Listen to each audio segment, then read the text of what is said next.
Do you see that someone has broken the handle off my favorite coffee mug? You're kidding. And do you know what they did after they broke it? They tried to glue it together and put it away. Somebody just took this thing and just glued it and then put it way back in the cupboard, huh? How'd you know it was in the cupboard, Cliff?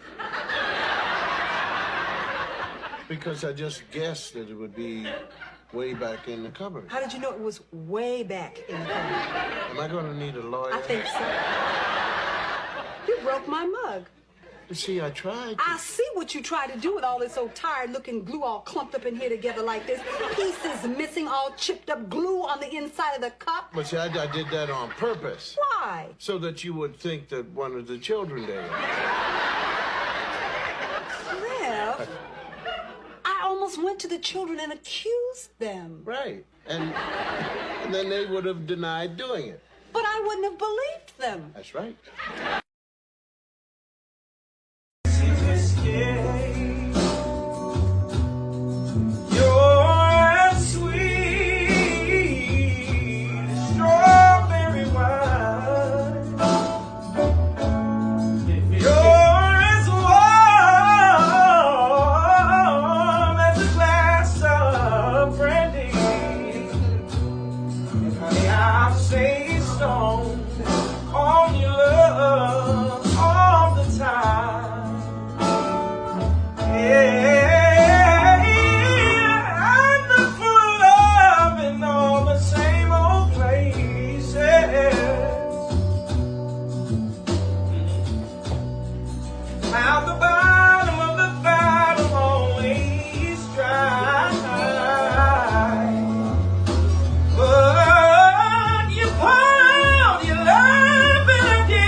You don't stop. Never eat your pig cause a pig is a cop. I got the rap patrol on the gas patrol. Ladies love me long time like Tupac Zone. Like roll, like dough, like dro, nitro. And if you don't know, now you know. You know I got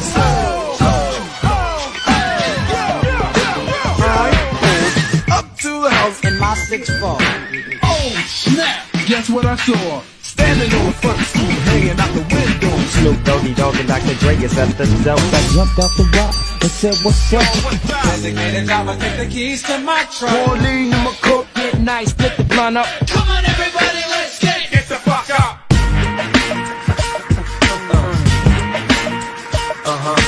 Man, what y'all wanna do? What you want to do? What you gonna do? Baller. B-boys, Shot callers. I wish I had a girl who looked good, I would call her. I was like, good gracious, ass is bodacious. And I approach baby like, My name is... last name ever, first name greatest. I've been spending hundreds since they had small faces. See no bother layers, true fucking players. Race in the space means peace, see you later. Funky fresh and yes, cold on my feet. My life's like a soundtrack I wrote to the beat. When the streets keep calling, heard it when I was sweet. in my city, mobbing in the street. This is my part, nobody else speaks.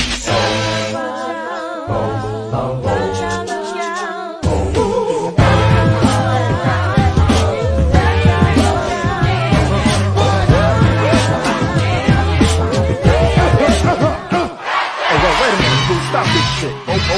Okay. First, let me hop out that chopper, sister, brother, son. Showstopper, flow proper, head knocker, beat scholar. Girl, I want a waller in the back of my I know you ain't a pimp, remember what I taught you. Who am I? I'm the boss. I still represents what's your house. I go. Who shot Biggie Smalls? If we don't get them, they gon' get us all. Hey, you know how we ball. Right in the shiny car. And no regard for the law. We dodge them like fuck them all. Smoking hot, pouring up, keeping lead up in my cup. You leave no drink around me, believe your drink gon' get drunk up. Pumping hard like I wish you would. You the superstar, boy. Why you still up in the hood? We back.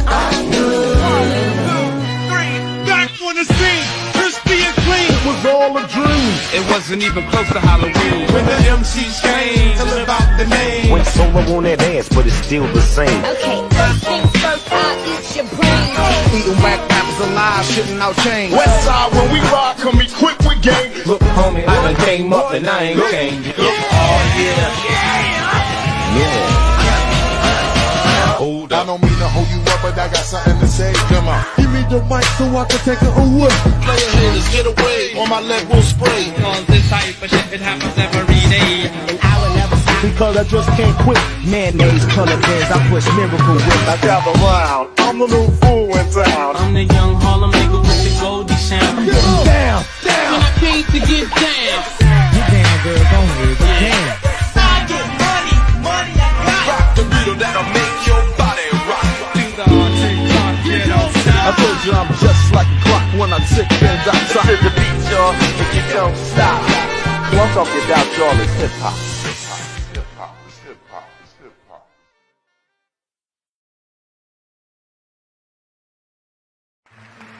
I'm just afraid of being attacked.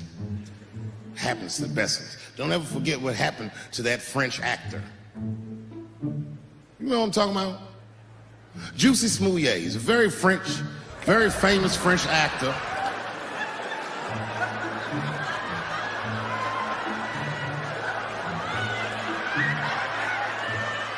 Y'all never heard of Juicy Smouillet? Juicy Smouillet is an actor from France.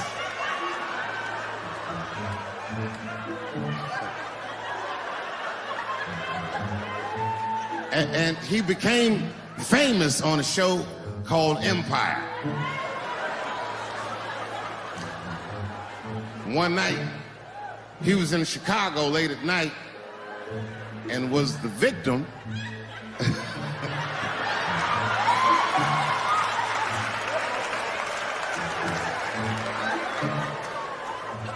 he was the victim of a racist and homophobic attack. You see, Juicy Smouillet is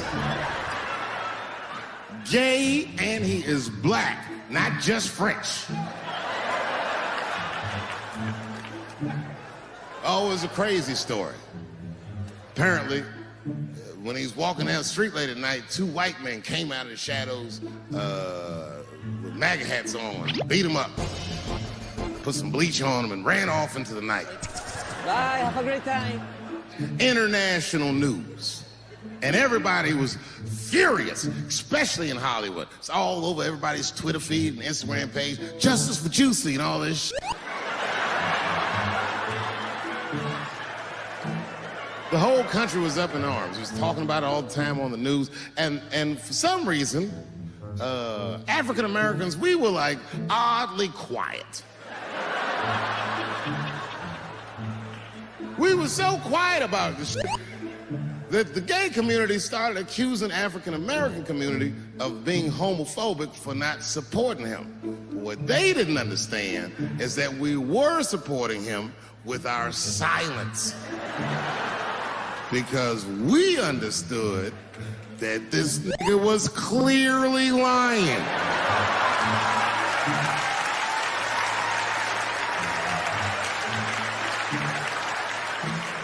None of these details added up at all. He said he's walking down the street in Chicago and white dudes come up to him and say, "Hey man, aren't you that from Empire?" Does that sound like how white people talk? I know white people, they don't talk like that. They would never say that. It sounds like something that I would say.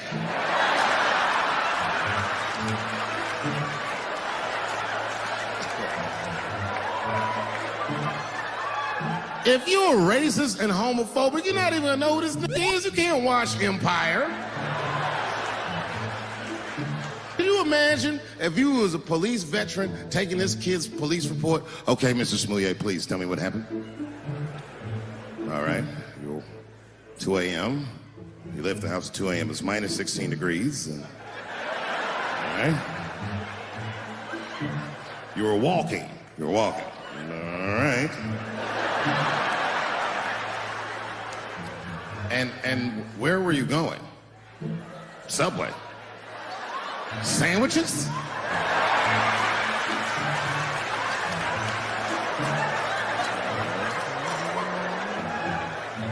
That's when the men approach you? Did you see them? Do you have any? Okay, what they have on? MAGA hats. MAGA hats on in Chicago. Excuse me 1 second, Mr. Smouillet. Frank, come here for a second. Find out where Kanye West was last night. Give this guy a hug right here.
BetOnline remains your #1 source for all your sports betting this season. Everything from NFL playoffs to pro, college basketball, UFC, MMA, and more. You'll always find the latest odds, team matchup info, player news, and game trends at BetOnline. With live betting options, free contests, and live scores for almost any sport or game imaginable. BetOnline is truly the fastest and easiest way to bet all your favorite leagues and events. Head to the website today or use your mobile device to join and receive your 50% welcome bonus with your first deposit. Make sure to use that promo code BELIEVE, BLEAV, to receive your rewards. BetOnline.ag, where the game starts. Tell them the NOIZ make exception.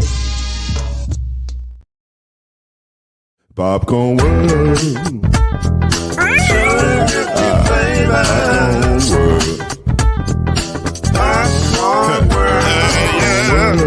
Yeah.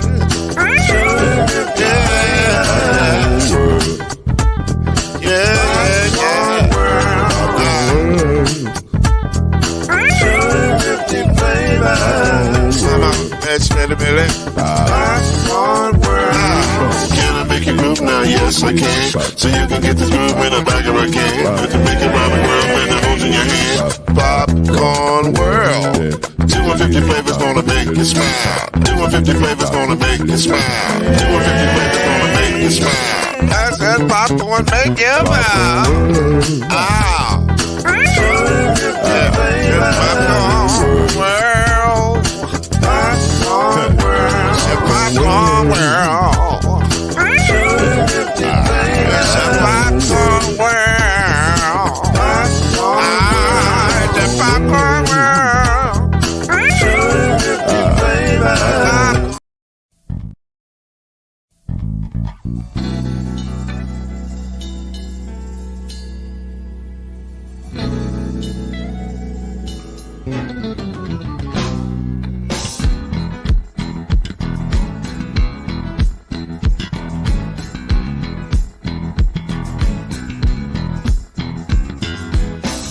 What's that saying? Breaking down the rumor and smelling out. Speaking for the people who must go around. Taking truth to power. The whisper and the shout. We're talking noise. Oh yeah.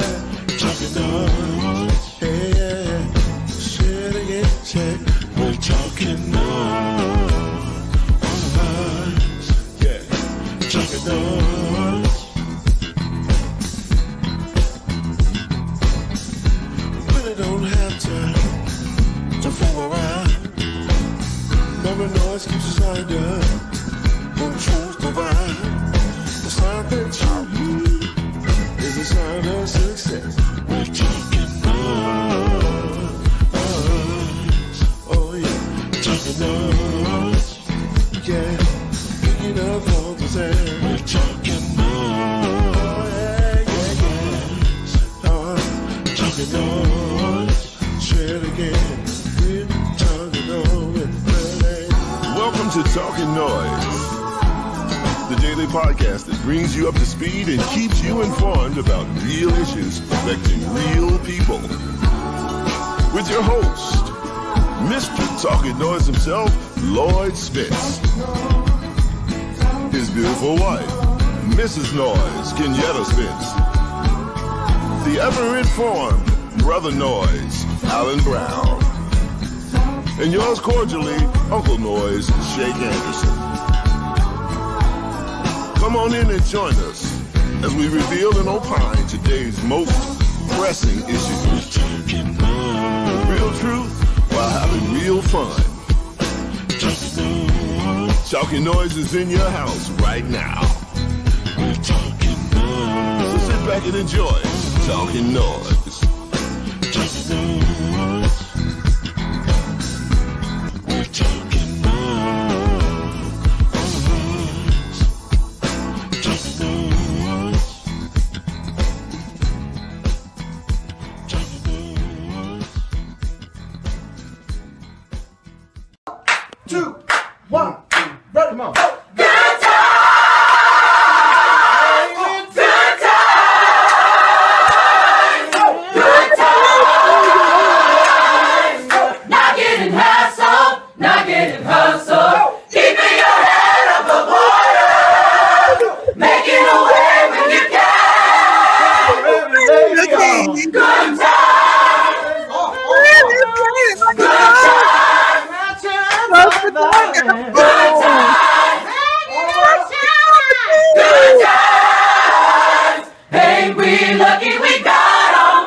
What is going on, noise makers?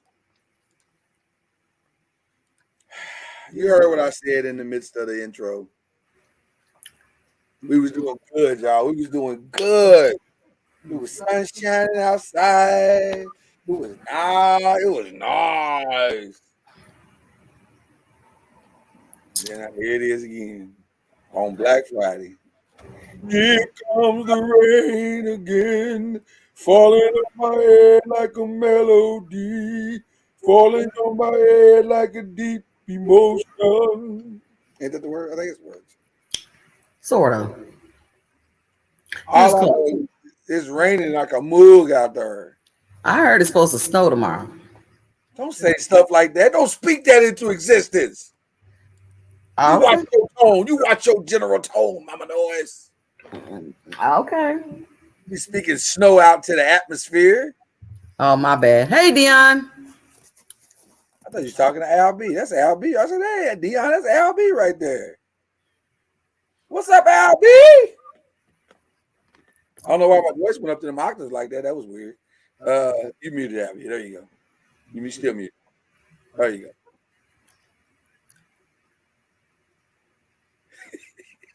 Am I muted now? Are you good to go now, brother? What's up, La Familia? Hey, man. You ain't choked nobody today, have you? That's what we're gonna start with. I'm just saying, I just want to make sure you ain't choked nobody. Right, but I got real close. I got real close. Did you get close? Man, don't do it, man. Ain't looking like was you there? Ask that question, right? Don't do it, Al. Al, there's a choke spirit in the atmosphere. Don't do it. Yeah, I had a reboot of Cheech and Chong on my bus today. Oh no! A reboot. Females did that. Females was finding up. That's stress, boy. That's stress. That's stress. 15, 16-year-olds. Anthony Bruce said, don't put that evil on me. Anthony Bruce. Anthony Bruce, you ain't choked nobody today, have you? I just tell you, all the black men I know from that choke spirit. Adult libations? Are you sipping Kool-Aid in a no, wine? Mama Noise is going in tonight. She ain't playing with y'all. Mama Noise came in with a certain type of energy. We ain't played this drop in a long time. I don't know why she came in with that energy tonight, but she did. So what's going on, Mama Noise? I'm well. Anything we need to talk about? She said, I'm well. As she takes another sip. And if I'm not, I'm going to be in about an hour. Right. She's got to play it. Mm-hmm. I ain't mad at her. Sometimes you got to take the edge off. You're going to make me go get this brandy in a minute. No. I really miss you, Brandy. Anthony Bruce said he was talking about the snow. Oh, okay. Snow. I thought he was talking about that choke spirit that's out there and running amok in Kentucky right now. What's Anthony Bruce talking about snow? There's a threat, man, of snow going on here, and it might be spreading. Well, some of my buck. I know. I don't want it. For real. I don't want it. It causes more complications. Let me look at my forecast and see what my the forecast is saying right now. Because I ain't even seen it. It's 44. It's supposed to get down to 42 to 41 to 39 to 37. We might avoid it, Mama Noise. We might be all right. Oh, well, hallelujah. We might be all right. Hallelujah. Say it, Mama Noise. Like I don't know. Saturday night, though, it's going to get down. That's what I said. It was Saturday. That's what the Yeah, Saturday night is supposed to get down to 30. So I don't know. We'll see. We just got to pray. But then it's supposed to get up to 62 on Super Bowl Sunday. You understand? So what kind of madness is this? But you remember that Super Bowl that was it Prince? Mama Noise about to tell a story that she's told before. Go ahead. No, I just asked, did you remember? I do remember. Go ahead and tell the story. You want to tell it? You know you want to tell it. Stop playing. You know you want to tell it. Oh, the whole Metroplex of the DFW was excited about having Prince as the halftime show for the Super Bowl. And then all of a sudden. By the way, Mama Noise, I got the inside track on that story because you know our agent was there. Okay, well then you need to tell the story. I'm not sharing that story on the air. That's an after the show story. I can't share it on the air. Okay. Let's just say this. I can share this the part I can't share on the air. Mm-hmm. Some people thought they could bring Prince in for $1 million to the American Airlines Center.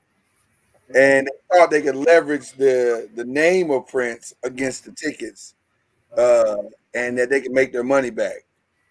So they went and took an investment against their job, and it didn't work out.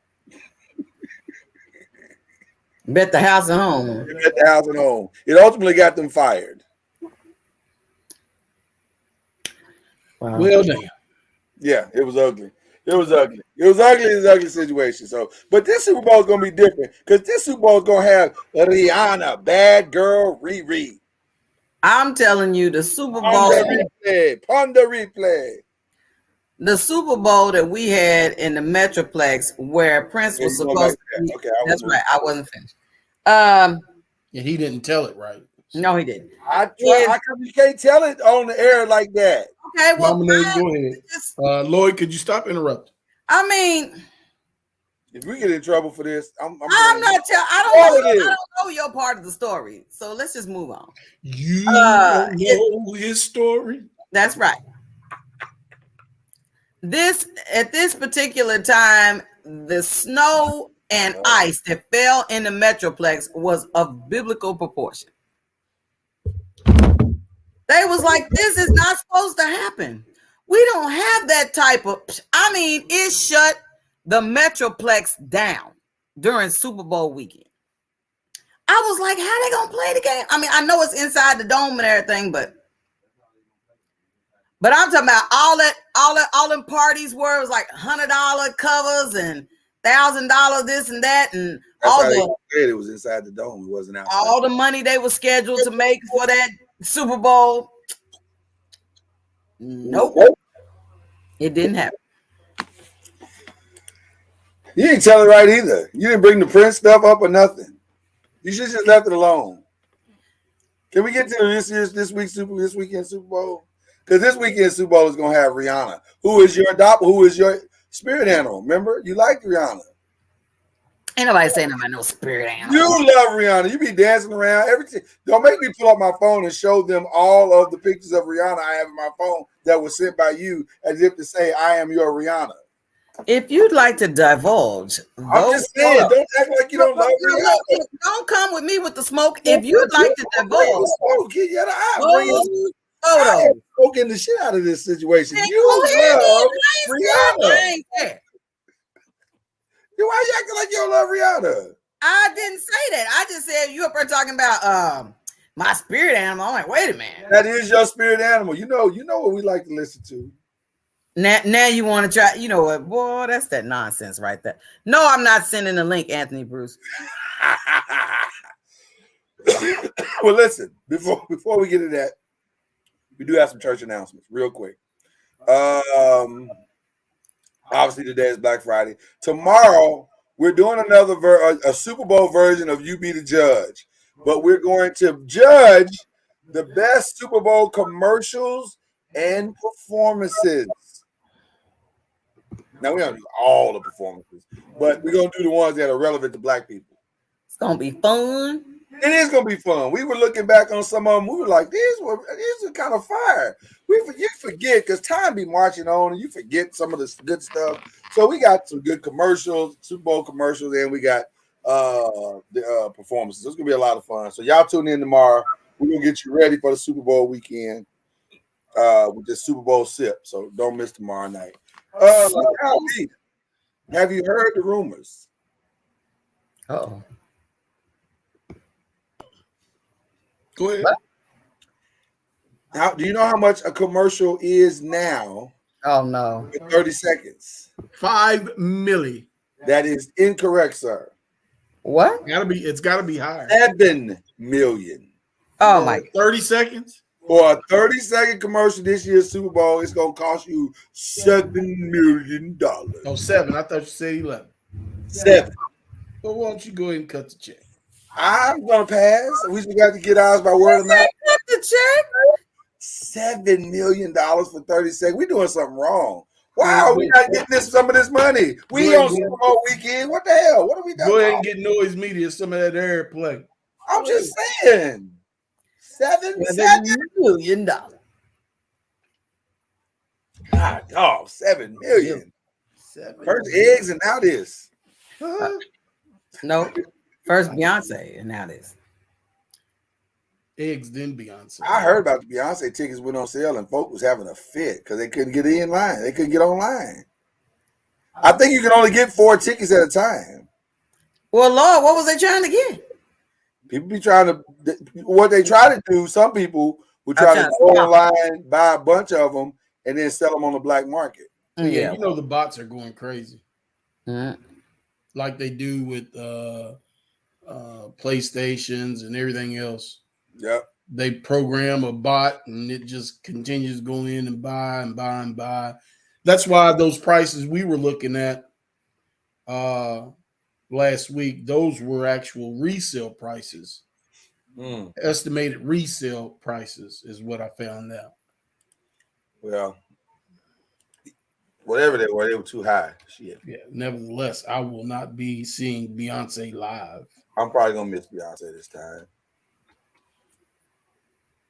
I'm gonna miss her. I've never seen her live, so let's start with that. I was alive when I watched her perform those times at the Super Bowl. Did you say I was alive? Yeah, so that's gonna have to count. Alive and live. Okay. What's the difference? Live is live. No. They're live. Mama NOIZ, watch the OTV. So don't entertain his foolishness. Why is that foolishness? Is it not true? Am I telling some deep-hearted fib? I was alive. I looked her right in her Beyonce eyes and said, "There's Beyonce performing in front of the peoples." Oh my goodness. Anyway, listen, it's gonna be interesting this weekend. A great game should break out on Sunday between the Chiefs and the Eagles. And then Rihanna's gonna do her thing, and then we're gonna see all these great commercials. I purposely have stayed away from YouTube, so I won't be tempted to watch some of the commercials, because technically a lot of the commercials are already out. So you can see them now. But I want to see them in real time on the Super Bowl. And here's the other thing: there's like 10 or 12 trailers. Yeah, which is crazy. I think I put it on the Noisemaker page. I don't remember it ever being that many. Has it always been that many? I don't remember it being that many. But like Fast and the Furious X, the final one is going to be out. I guess they're going to show another version of the Creed, which I think we get it. Creed is coming. I don't know if you need to remind us of that shit again. Yeah, if you went and seen Wakanda, you saw those trailers. I was gonna say you saw 20,000 trailers because they was like, So I don't. It's a lot of them. It's you pay $7 million, and then it's no. I stand corrected because a trailer is generally 3 minutes long. So you are paying $42 million. Oh, Jesus. Oh, is my math right on that, Al? 3 minutes, 30 seconds. That's 6:30s, right? Yeah. 6 times 7. Oh, Jesus. So you paid for the film and an additional $42 million just to get people to come? What if they don't come? Oh, Jesus. What if they don't come see the movie? Woo, that's a lot of money, man. That's a lot of money, man. $42 million to show. Psh, hey, you know what that commercial would be? Come see this movie. Here's a sign. And I'd hold up a sign. It'd be like 10 seconds. You have that on at the game. Just have the sign at the game. I figured something else out, man. $42 million. Oh, Jesus. That's a lot of money. Right, Anthony Bruce. That's why they raising the price of popcorn. Oh, man. Listen, we don't buy popcorn at the place no more. We have a hookup with that. We just go to doingtheworldofflavor.com, Popcorn World. We use our 20% discount code at Popcorn World, and then we buy a big coat or Mama NOIZ brings a big purse. What? That's what we do. Why you don't no more? Trying to put me out. The rebirth of Bambi. You know what I'm saying? Wow. Dun, dun, dun, dun, dun, dun, dun, No, dun, Bambi didn't roll like that. Bambi paid the price at the concession. Well, She just that nigga Streak was sneaking shit in. I ain't gonna hold you. We was, Yeah. we I used to love when it was winter because it made it much easier. Mm-hmm. I think the statute of limitations has worn out. So I'm great. Anthony Bruce. Me and Anthony Bruce and the crew, we used to sneak sandwiches in all the time. We used to sneak whole sub sandwiches in. See, I would never get that bold. I'd be afraid somebody because see, I would be afraid that the people that's just supposed to rip your ticket be done said something and say, we ain't got the sandwich in our hands. Then they're gonna say, step over here to the side, we have a few questions. And I'll be like, no. First of all, you gotta act like you've been there before. So you walk in, you wear your trench coat or your big. Back then, it was the trench coats, or what was the other coat that we used to wear with the football teams? The starter jackets. You can wear your starter jacket, and if you wore a starter jacket, that meant you had to break your foot long in half, put one half on one side, one half on the other. But if you wore a trench coat like I would wear, I just put the whole thing in one side of the trench coat, and then put the tips in the other side. Trench coats. I didn't get no trench coat till I was in college. I might buy a drink there. Because you can't really sneak a drink in. That's weird. Listen, that's when you sneak in a soda can. Listen, one time. You don't have to do that. Your parents have money now. My mom took the kids one time to the circus, and I was like, oh, okay. I said, Dad, well, the circus is just as expensive as a movie theater. Everything, they like, you want some of this? Everything start with $10. I was like, Dad, it's expensive. Till she pulled her purse open, and she had hot dogs in a bag. She had the buns in another bag. She had stopped by the Dollar Tree and got all these candies and stuff. I said, oh my gosh. Mama NOIZ. Black people have always been resourceful. we ain't paying for that shit. We ain't doing that. We ain't paying for that. It's about resourceful. We're gonna finance the movie and I'm not gonna take out a loan to go to the movies. Oh my gosh. You do now, practically. No, I'm not doing that. And if I'm gonna eat at the movies, I might as well get a full meal. So we get that sub or get some Whoppers. We've done Whoppers before. Buy 2 Whoppers. Remember when the 2 Whoppers used to be like? Oh, that was when Whoppers was good. Yeah, this is back when they was good. Hello, let me answer that. Okay. So there it is. Al, you ain't never snuck no food in the movie theater?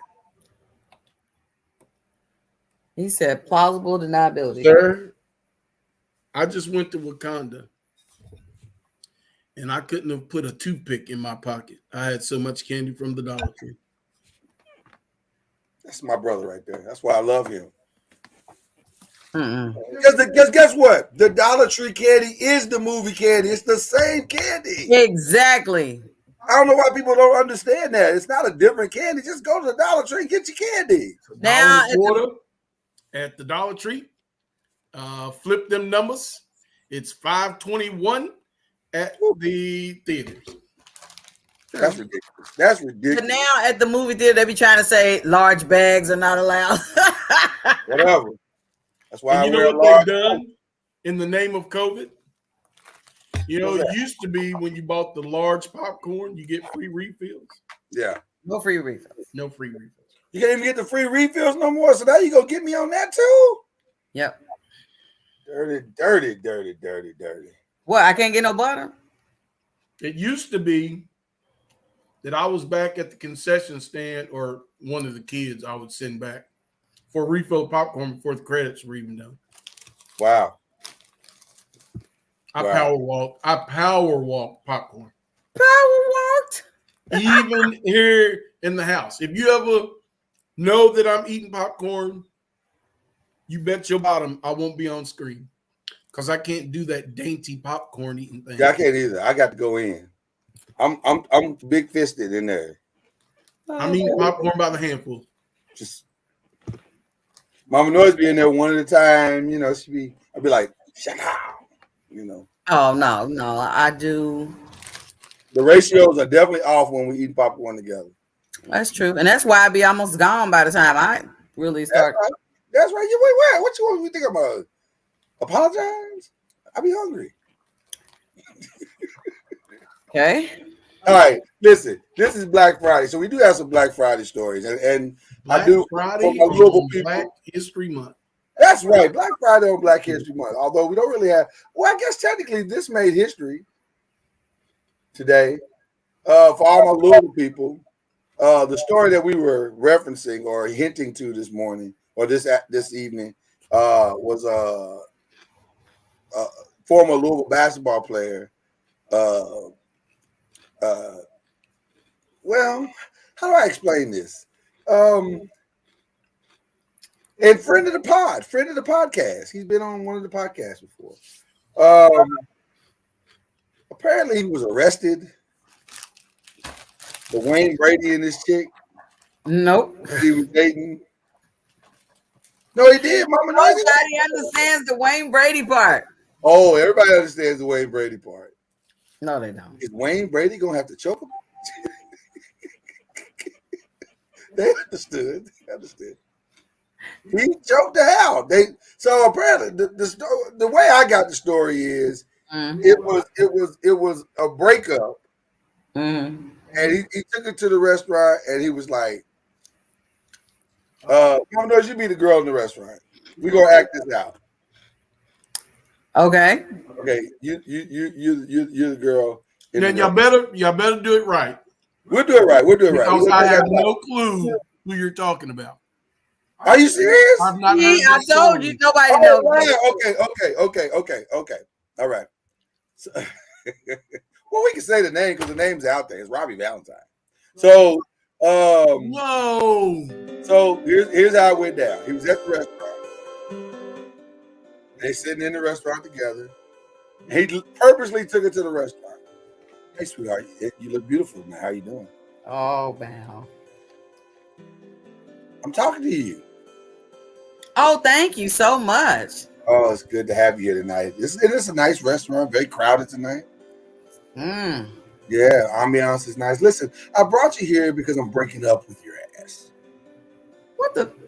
That's right. This relationship is over. It's a rapsy scapsy. I don't want you. I don't need you. I work. I got a job. I'm good. So when we get home, I need you to get your shit and get out. Would you like some hors d'oeuvres? Wow. So that's what happened. He took her to the restaurant, broke up with her.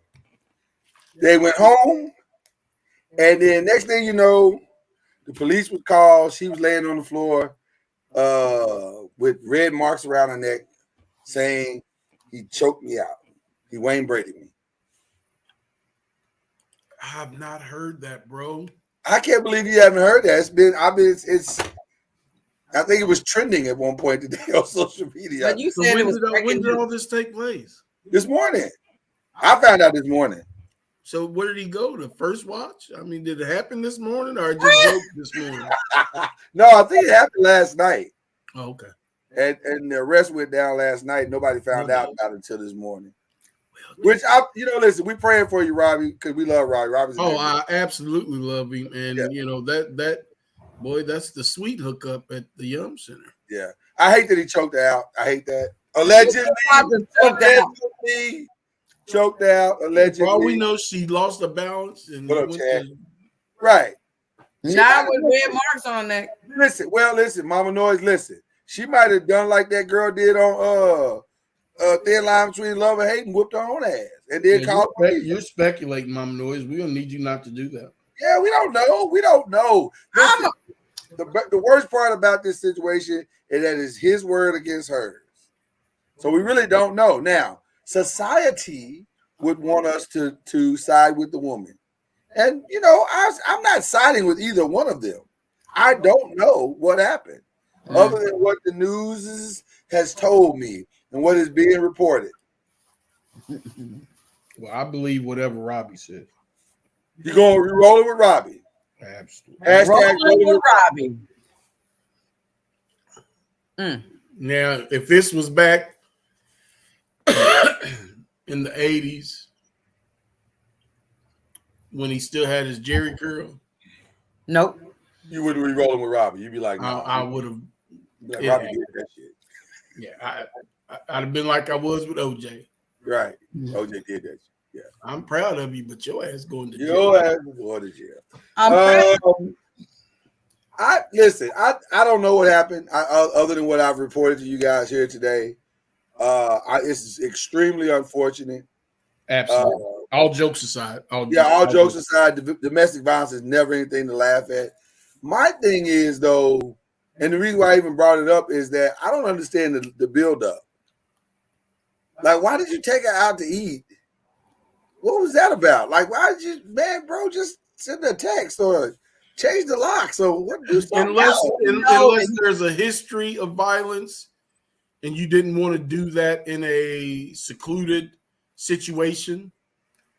But you ended up there anyway, allegedly. Allegedly ended up there anyway. According to the article that I read, there was drinking involved, so there was an alcoholic influence.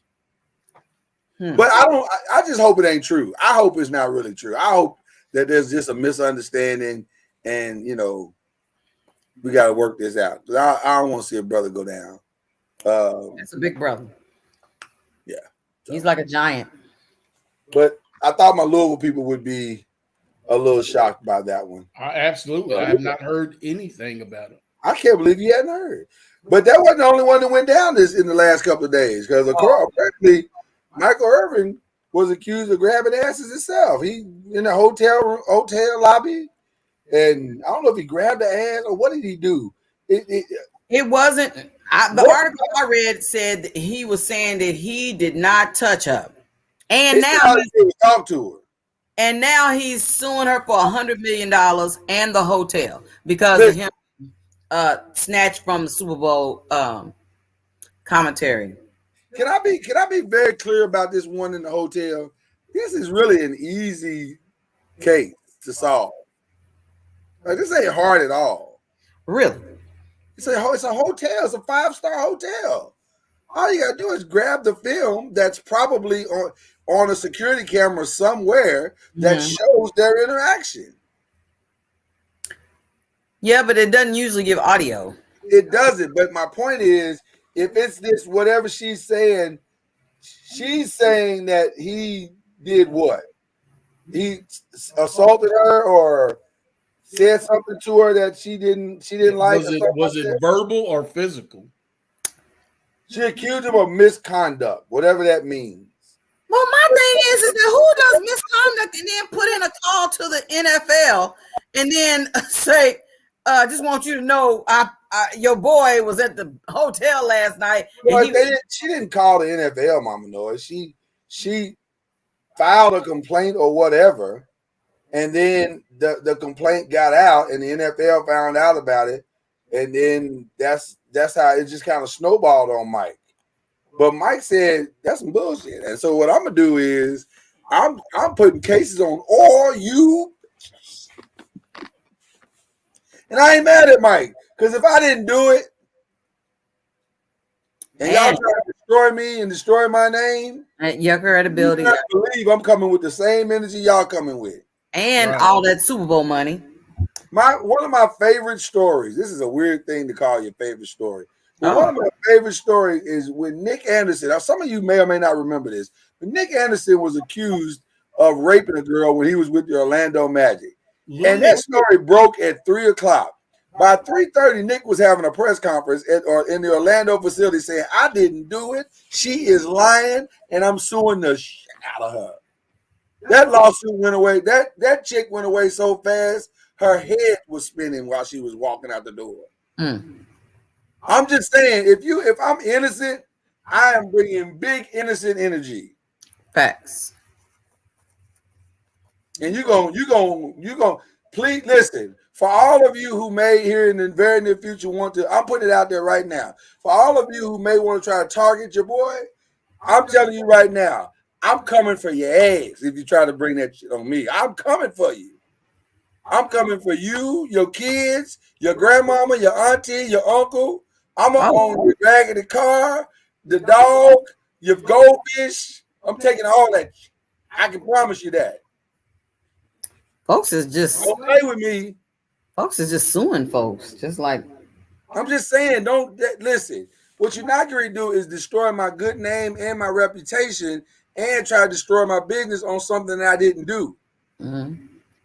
Now I understand why celebrities don't want to be wanting to sign autographs and talk to people in private situations because, man, we live in a litigation world. Everybody want to sue everybody. Mm-hmm. Right quick. Yeah, and he did such and such to me. He did such and such to me. No, you bring that over here to the Spence family. We got something for you over here. I'm just saying. Tony Bruce? Yes. If they'd have jumped up Anthony Bruce, I promise you I'd have sued them. I'd have sued every single one of them. You know, you didn't have to bring it up. Tony Bruce, you got ready energy, bro. You got Tony Bruce got receipts. Energy, bro. What's that about? Oh I'm my just saying, God. Al, am I wrong? Do you understand what I'm saying? Mama NOIZ, Al, y'all understand what I'm saying? Oh, absolutely. You can't do that to me and not respond. I'm proud of Mike for responding that way. Sue him. Sue the hotel, sue everybody. He done been through a lot in his Sue life. the janitor. I don't care. Whoever was. I'm saying he done been through a lot. So he can't afford to be having. Right. If I did it, then I'll keep quiet and go on and settle or whatever I need to do. But if I ain't done it, you're not going to get me like that. Right. I'm That just saying. part. Okay. I was just comparing the two stories. That's all I'm saying. And justifiably so. All right. What else is going on? I was like, I thought you was in the same vein as folks suing folks. But this is different though. I understand why Mike is suing them because it's just not right. Like, first of all, just give me the videotape. You can go to the videotape and see I ain't done nothing. Now, having said all that I've said, if you go to the videotape and see Mike grabbing ass, then we got a different situation. Touche. I mean, Mike got to eat that one if he did it. But if he's innocent, then give innocent energy. And I like that. I like that he's suing them and that he's saying, y'all cost me money. Y'all cost me endorsements. So I'm going to make that money back on your heads. I ain't got no problem with that. I got no problem with that. Al B, did you watch the NFL honors last night? You know? I'll be there. Mom, did you see Absolutely not. Absolutely. You didn't see that? Oh man, you missed a treat. In addition to all of the awards that were given out last night, which was very cool. The most exciting part of the NFL honors last night was Damar Hamlin was there last night, and he got a chance to speak and to share with the peoples his heart as it relates to what went on. And the NFL honored all of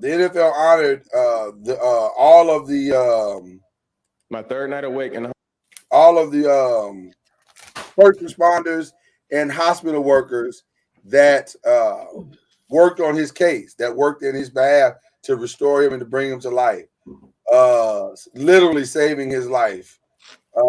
We should watch a little bit of that. Shout out to the Shade Room, which is loading right now, and providing the video for us to see that. And I'll find it. There it is right there.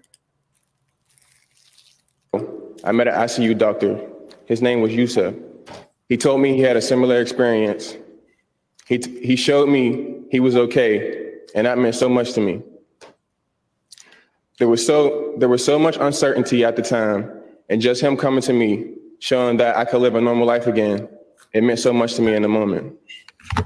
So I want to give a big thank you to him, and a special thank you to everyone on this stage for everything they did for me. And thank you, my third night awake in the hospital, I met an ICU doctor. His name was Yusa. Oh, he told me he had a similar experience. Okay, well, it just repeated. But yeah, he talked about thanking him and thanking everybody who it was just a powerful moment. Thanking everybody that worked tirelessly to bring him back, and it was just a powerful moment.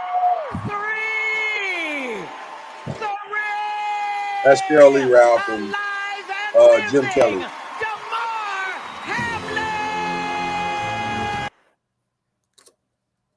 Really? Internet, really? That's what we're doing? Wow. Out of the circumstances. Sudden cardiac arrest was nothing I would have ever chosen to be a part of my story. But that's because sometimes our own visions are too small, even when we think we are seeing the bigger picture. My vision was about playing in the NFL and being the best player that I could be. But God's plan was to have a purpose greater than any game in this world.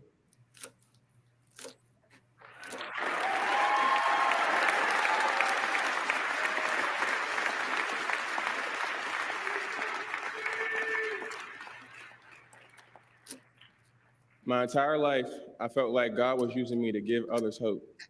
And now with the new set of circumstances, I can only say he's doing what he's always done. I have a long journey ahead, a journey full of unknowns and a journey full of milestones. But it's a lot easier to face your fears when you know your purpose.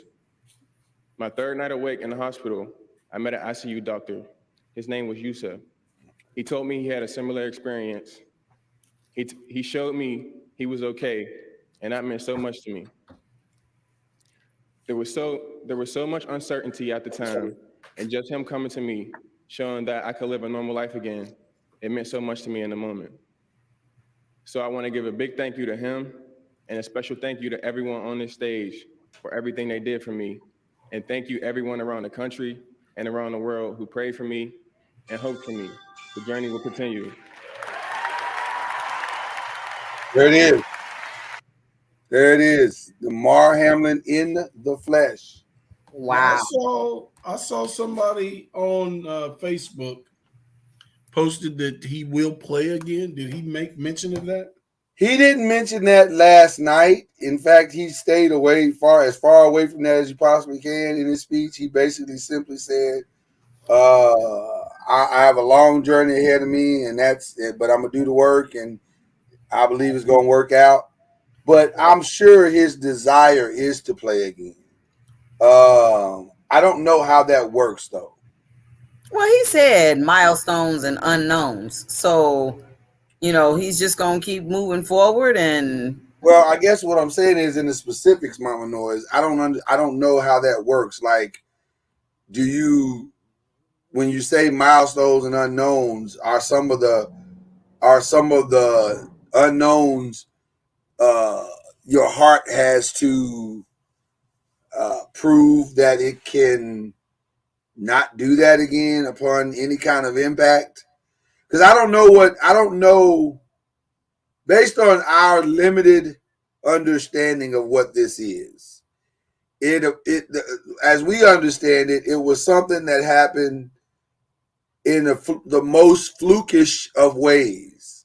Like all the things had to be an perfect storm for him to die on the field like he did and have to be revived. Because it had to be hitting the heart, that particular place on his body that would stop the heart at that particular moment, that the rhythm of the heartbeat does whatever it does, and it knocks it off track. So I guess the question that I would love to ask a health professional is, what are the risks in that happening again?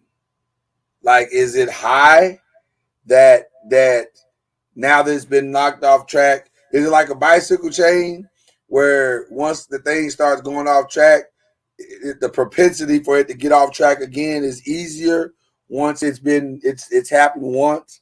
I don't know. So that's the question that I would have as it relates to this situation. I hope that's not the case. I hope that as he gets stronger and goes through whatever procedures he's got to go through, those milestones you were talking about, Mama NOIZ, that it's just a matter of re-strengthening the heart and from the experience that it's already experienced, and then he should be able to get back on the field. Hopefully, it's that simple. So my guess would be it's a greater likelihood that it wouldn't happen again because it's such a rare instance or such a rare occasion for it to happen. Although it does happen more frequently than we know, right? But it's not like he has a condition. You know, this was an event, and you know, it is a rare event. So, Right. By all practical purposes, he has what would be I guess or had what would be considered a healthy heart. And so this, I guess it will all come down to the level of damage that this is. So I don't know. But hopefully it's not so bad that he can't come back. I'd love to see him do what he loves to do again, as long as he can do it safely. You know what I mean? Mm-hmm. Yeah, we'd love to see him do what he does again. So, how could he not when they gave him the contract? I thought they. Well, the contract that he had for this year, that's already gone through, and he's fine, and it's a done deal, and he'll get that money. It's next year that may be in jeopardy or whatever. Yeah. Okay. So, but we'll be praying for DeMar. But listen, the football part of it is very much secondary to, and thirdary and fourthary and ninthary to the fact that he's alive. And by the way, What? What'd you say? What did you say? Non-dairy. Non-dairy. You know, I'm lactose intolerant. I understand. But yeah, it doesn't matter. Because guess what? Whether he plays in the NFL or not again, I can't imagine that he can't build a career and a life in sports in some capacity. Whether it's being a coach or being a speaker, motivational speaker. There's so many. I think DeMar's going to be okay. I think he's going to be okay. So I think his future is in good. The Lord has his future in good hands. So there you go. Mama Noise, you got anything? I'm trying to. I think I'm trying to stall.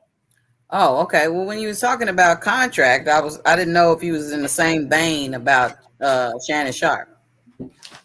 Shannon Sharp. What happened with Shannon Sharp? The football player that was being accused of the monies in Mississippi taken away from the welfare system. Oh, yes. Let me bring that one up right now, Mama Noise. Al B will enjoy this story considerably. And let me answer Lewis Martin's question. What up, Cuzzo? That's a good question. I don't know. I don't know because it's such a fluky.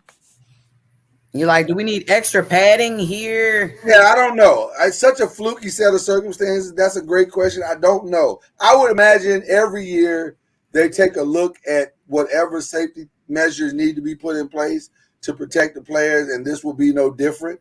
So that may happen. They may say you need to wear an extra something in order to play. Who knows? But I don't know. That's a great question. That is a great question. Okay, Al B, you'll appreciate this story very, very much. Another lawsuit has gone down. And this one is coming from none other than the great Brett Favre. He is suing in I guess a class action kind of way. He's suing Brett. He's suing Shannon Sharp and Pat McAfee. And who else is he suing? Is anybody else? Shannon Sharp and Pat McAfee and Shad White, auditor, Mississippi auditor Shad White. Yeah, I was going to say the Mississippi auditor. Right. For defamatory allegations made over the Packer legends' involvement in $77 million welfare fraud scheme. The lawsuit says that Shannon Sharp and Pat McAfee tried to further their careers by making baseless defamatory defamatory? Okay, let's go with defamatory. Allegations against Brett Favre, a spokesman for the 53-year-old told us. Sharp called Favre a sleazeball on FS1 show in September, while accusing the retired quarterback of knowingly stealing $1.1 million. Everything Auditor White has said about this case is true and is backed by years of audit work by professionals in the office of the state auditor. So the state auditor is saying, you can say all that all you want to, we got the receipt. What did Pat McAfee say? McAfee accused Favre of stealing from the poor people of Mississippi. Mm-hmm. So now, here's what I would say about this case. Brett Favre has the right to sue them. And if he has truly done nothing wrong, then Shannon Sharp and Pat McAfee should be concerned. However, if that nigga is guilty, I don't think they should be concerned if he's done nothing wrong. Okay, I'm listening. And the reason I say that is they're only going off the basis of reports filed by the state auditor. But in their statements, they didn't say what I just said. They didn't say, if he did something wrong, then these are our feelings. Do they have to? Because the auditor had reported that he did something wrong. Well, now listen, the auditor's got the receipts. I see the part that's really screwed up about all of this is that while he is saying Shannon and Pat McAfee owe me an apology, the auditor is like, the auditor had a far different response, more in alignment to how we feel about certain things on this show ourselves. The auditor was like, I got receipts, Playboy. You can whatever you want to say about what they said, that's fine. But I'm sitting here with receipts. So all that boo you talking over there?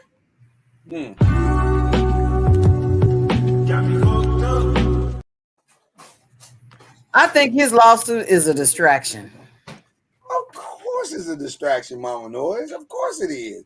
He's trying to deflect. I get it. I understand. I'm okay. Because the auditor was like, okay, wouldn't tell me how the volleyball team, I mean, he's asking for how all this stuff got built. Just got your name signing the checks if in fact you did not take the monies allegedly from Mama Noise, let me be very clear. Let me be very, very clear about my thoughts. I have zero problem with Brett Favre filing a lawsuit to save his own ass. I get it. Okay. I get it. Listen, nigga is drowning. He is drowning right now. It looks bad. It looks like he is going to jail. So he got to do something. This is the Donald Trump playbook. Oh, this is buying time. Yeah, he running the Donald Trump play. D Trump 22. D Trump 22. Oh my gosh. Orange hair. Orange hair. Nope. I get the play. I do. I understand this play very, very well. He knows. Y'all remember when Eddie Murphy came back from getting the knife in Tibet, and he, I want the knife. He got the knife, and then he got off the plane, and his brother Noopsy came up. The Golden Child? Yes, Mama Noise. He got off the plane on the Golden Child, and Noopsy came up and said, "Give me back my knife." And he said, "My brother Noopsy, I have stolen from him. I should be punished. I should be purged. And he said if they arrest me, they're gonna put the knife in evidence, and then neither one of us get the knife. So he's trying to ran the only play that he can run desperately to save his own ass. I get it. Mm-hmm. That's what Brett Favre is doing right now. This is his Eddie Murphy. We all guilty moment. Because if we all guilty, then maybe they'll not look at me so tough. Okay. Now it ain't gonna work. Mm-hmm. But he's trying it. He's trying it. You can't be mad at the guy for trying it. It ain't gonna work. Okay. But he's trying. Of little faith. What do you mean, Al? You think it's gonna work? Anything can work in this place we call the United States of America. Well, that is true. Now, America will F some stuff up. America. Oh my gosh. God bless America. You can't say it's just America. Just God bless America. Oh my gosh. America. It's gonna be very, very interesting. Mama Noah, you going to the movies this weekend? To see what? To see the Magic Mike, the stripper movie. Oh my God! If I see another Magic Mike commercial, I swear. I haven't seen the first one. Oh my God! You in the wrong market. I was watching. What was I watching last night? I don't know, but they showed that. I might have been on Hulu watching Abbott Elementary. Okay. And every single time it broke for a commercial, it was Magic Mike. They are pumping this movie up like it's the greatest thing. I cannot believe you have not seen. I haven't seen the commercial. I haven't even seen the movie. The first movie, let alone the trailer or commercial for the second. Is this the second one or the third one? Do women really want to see? It's his final dance. I know that's what they're promoting. Do women really want to see white boys shaking their ass? Is that a thing? They just want to see gray sweats shaking in their face. There's a show in town here tomorrow, and I bet you it's going to be. Dion said it's the third one. Okay, I didn't know. Is that a thing though? Do women like strippers as much as men like strippers? Like men liking women strippers and women liking obviously men strippers. Male reviews are really, really popular. What? Really? He said male reviews are popular. Oh, are they? Oh, well, I remember as a single woman in my early 20s, maybe getting together with my friends. And but would you go to a male strip club or would you go to a female strip club? Because I've heard women say they like going to a female strip club more than they like going to a male strip club. I don't go to no female strip club seeing no chicks. Maybe they're doing homework, Mama Noah. Nope. They got YouTube videos for that. Oh. I need to go. You can YouTube that shit? Oh, whatever. Send me the link. You can YouTube practically anything, and that's very disturbing. Send me the link. Nope. Anyway, it was. I just went with a fundraiser with some of my friends, and it was a fundraiser on campus. Other than that, I never went into an actual strip club. Okay, all right, fair enough. Cuz, what's going on? Right on cue. I don't know why you muted. We can't hear shit you're saying. I'm not muted. Oh, okay. I thought you were muted. All right. But that was weird. You were moving your mouth. We couldn't hear nothing. So there you go. Cuz, it's good to see you, man. How you feeling? Uh-oh. I'm doing well. All right. How about yourself? I'm good, but you look disturbed. Like something's on your mind. Oh, here it comes.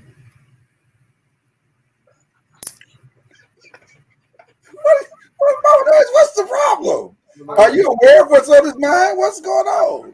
Am I missing something? What's wrong with you, Mama Doris? You supposed to be having a bone to pick with Albie. That feels like it's probably chicken grease on his. Oh, wow. We are off to a rough start because you know brought in energy that wasn't previously in the room. Damn. Mama Noise, you doing all right? Oh.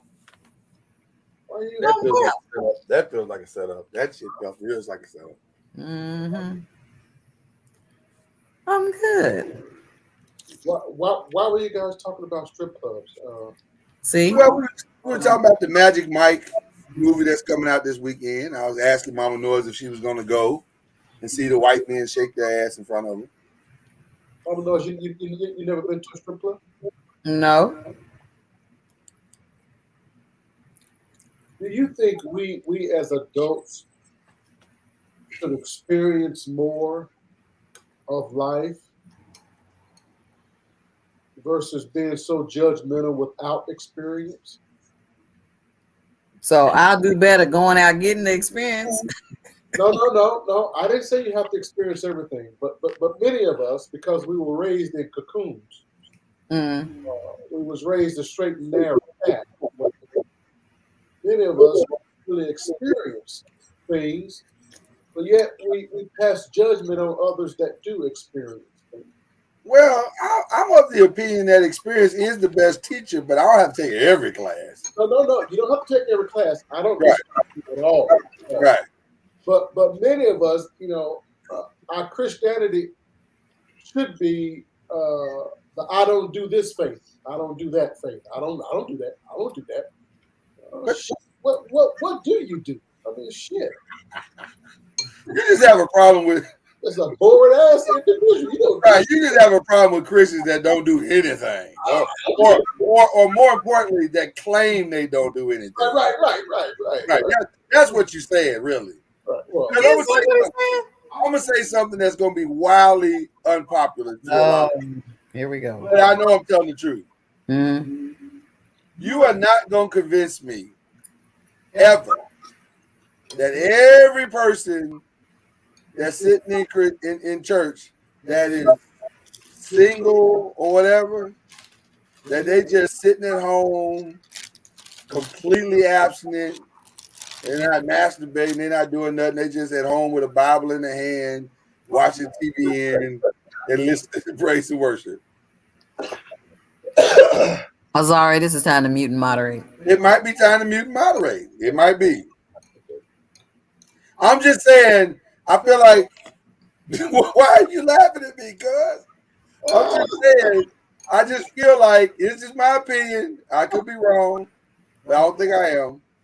If we were to look at the percentages, or we were to do one of them black lights on people's hands. Not the black light. I have a feeling it would reveal some wildly uncomfortable truths. So that's my point. Not that you gotta tell everybody your business. That's not what I'm saying. No, I'm just inquiring.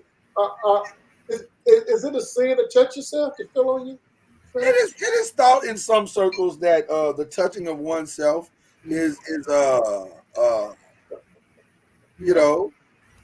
one-way ticket to bust hell's gates open, or it's a gateway sin.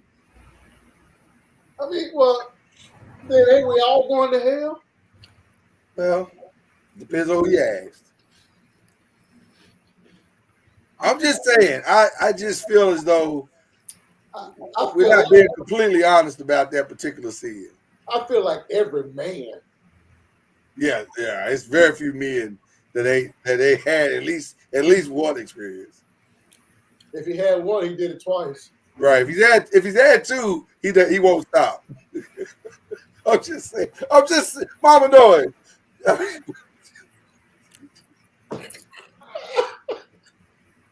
Mama Noise. He ain't lying.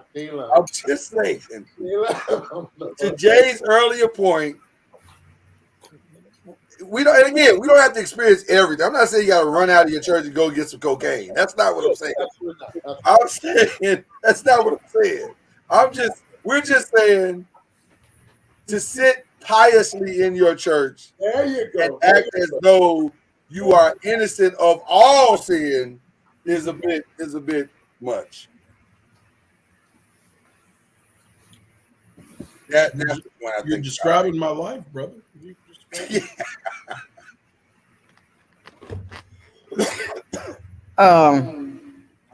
all I was saying. But that doesn't feel like the tension that rests between the two of you, Jay. You and Mama Noise. There's a weird energy that both of you are bringing here tonight. What seems to be your beef, or is your beef with Mama Noise? You know, I don't have issues with Mama Noise. I don't have issues with Al B. I think he was dead wrong the other day on the podcast. I had the great opportunity to listen back to a wonderful podcast the other day. And, okay. I heard a Negro say that one of the young ladies that you were showing, I guess that was the Grammys. Yes, we were showing pictures of some of the singers or the peoples at the Grammys. Yes. And one of the young ladies, that Negro had the audacity, the unmitigated gall. The unmitigated gall. Okay. Wow. To say that one of the young ladies you showed was president or head of the. I just thought that was highly inappropriate. Repeat that because I think the background noise blocked out what you said. You said the young lady was what now? He said something about the young lady was head of the president or CEO of the titty. Oh. That was inappropriate. Well, she wasn't well endowed. You have to not be a titty man to talk bad about the titties. Well, she wasn't well endowed though, Jay. That ain't the point. That ain't the point. You don't put down. Let me confess in your argument. I am not a titty man. You don't, but you don't. Oh, see, there it is. He's not a titty man. Titties are amazing in that they're both there for pleasure and for nourishment. Say that again. There for what now? They're there for pleasure and for nourishment. Well, that must be a keto diet. Now, for all you.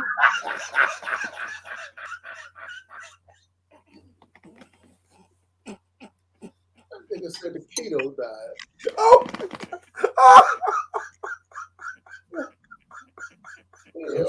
Oh my God.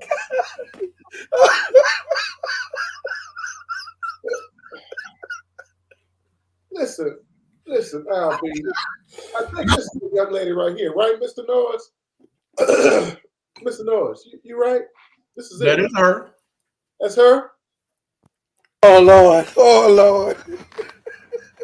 Is that her, Mr. That is little CC. Okay. That is little CC. Oh, and yes, CC is not her cup size.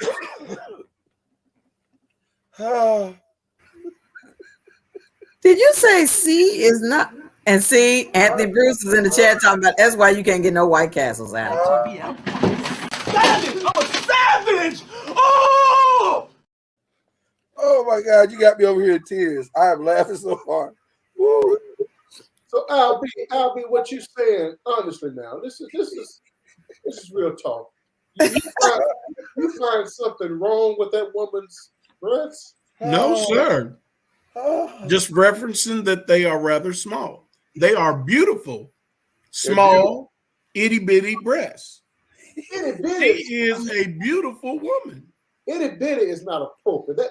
I guess that's what I had a problem. That's the part you have a problem with. Yeah, well, here. Let me put it this way. Let me rephrase it. Okay. Rephrase it. She has beautiful breasts that are smaller than mine.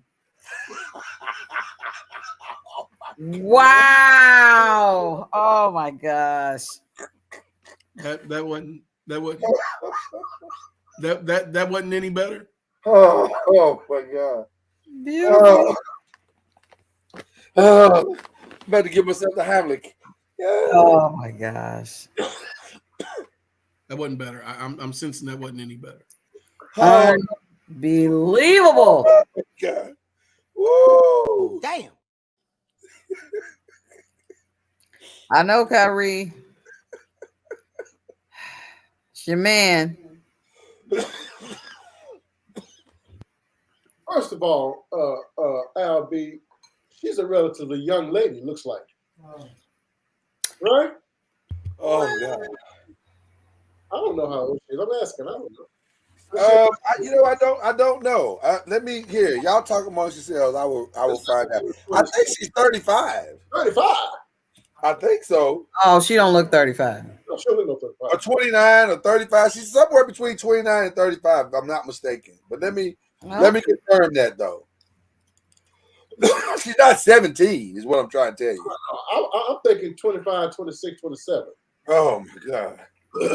I mean, you on fire tonight. Let me just tell you, nigga, you are on fire. Oh Woo! my gosh.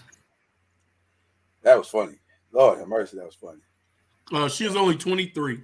No, she's not. She's young. Yeah, she's only 23. No, she's 35. She's born in not 1987 unless it's a different guy. Oh, so she's not the vegan model? She looked like a vegan model. Oh, I got the wrong Antonio Brown threatened to expose, and maybe I got the wrong person. Mm-hmm. It's possible. Believe it or not, there are 2 little CCs out there. Oh, this one may be Sydney. This one may be Sydney Christine, Cydney. I think yours is the right one. Mine may be the wrong one. Yeah, I don't think she's 35. But what's your point, Ninja? She's Right, young. what is you right? She's young, Mr. Albie. She's young. So you said they're gonna grow, she's gonna grow into She has some growing to do. She needs to find the right guy to pull on them and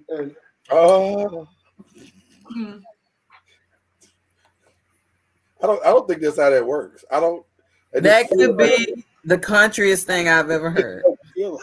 So your whole beef with me is Miss Sydney has not had her tatas tugged on. Oh, this is out of Hey, somebody has to, do what they my do gosh. in order to encourage them. Somebody got to do You that. gotta encourage them. Oh my God. Well, we will be sure to let her know that Cuz Oh my gosh. she's let somebody tug on her tata. And then when she has a baby and Oh my gosh. eat greens and bread, they gonna grow to this. But Okay, so it's just time. So we're just talking about time. She needs some monkey breed. Monkey bread. Oh my goodness. Oh. I haven't had monkey bread in many years. Oh my God! Never had it, but I saw the wonders it does in Beauty Shop. The movie Beauty Shop. Right, filling out of an individual. It helps with the filling out of a waterhead. and we have double confirmed that it is indeed the 23-year-old who I guess messed with Antonio Brown at one point. You mean elder statesman Antonio Brown? The football player. Oh, I thought you were talking about the comedy show. Dude. He's much older than her. Well, listen. As long as she crossed the 18 threshold, it's all legal. Trying to be on the come up. He's in his 30s. Right. Once you cross the 18-year-old, it's all fair game, I guess. Ain't all fair game, my ass. I mean, I agree with that. In the eyes of the law. Well, listen. Antonio Brown has threatened to expose for $5,000. Vegan model and music producer 23, who Antonio Brown has threatened to expose for $5,000. Got her breaking in music industry from Drake and once denied being taken from Chris Brown by Soulja Boy. All of them are older. Yep. Then she is. They out there acting a fool over the 23-year-old. Apparently, or she out here acting a fool over them. One or the other.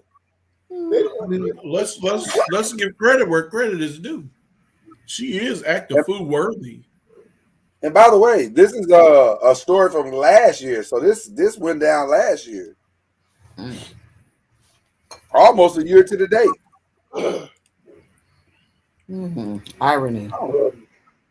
I don't know if she has active food worthy breasts. Like Miss Brown, 35, right? At least. he got to be something close to that. Yeah. I don't know if she's active food worthy that much. Oh, Like, I'm not up Antonio Brown. He's older than that. He's been in the league, what, 9 years? So he's at least. He's retired. Well, no, he's not officially retired. He's involuntarily retired. Right, they have retired him. Involuntary. That's what that's about. He's born in 88, so was that 34? Is that right? 35, 34? Soon to be 35. This is 23. Yeah, born July 10th, so he's 34. She's 23. Yeah. So he's in the window. He's in, like, you know. And he didn't want to make that work. That girl is gorgeous. Well, I don't know if they were dating. I think I don't know what the exposing was. Oh, okay. He was going to expose her for something. Like for tracks she didn't do or something. I don't know the story. I don't really care. He is the exposer. He was trying to put on Instagram some girl having Oh yeah, now he will expose your shit. He will put you out there. Wow. That's not the right phrasing, Ron. Moist behind the years. That's not moist. Is a little. Yeah. Why you gotta say moist? I don't know. Personally, I love it. First of all, I love the word moist. I think moist is an awesome word. Oh my gosh. When used appropriately. In context, right? In context. Right. You have to use it in context. Hey, Even in context, I don't understand why women despise that word. Most they women. hate that word. Why do y'all hate that word, Mama Noise? Why do y'all hate the word moist? Well, go on, Mama. Noise. You answer, then I'm a No, go ahead, because you'll forget your answer. And it's gone. This show is off the rails today, boy. I'm trying to tell you. This is off the rails. No, I believe, and this is a deep thought, so you got to bear with me. I believe most women resent the moisture because the moisture is more consistent than they want it to be. What? Yeah,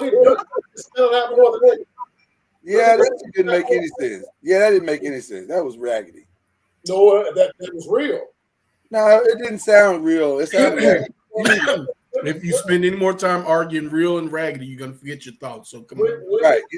Women have to invest in panty liners not just because of menstrual cycles.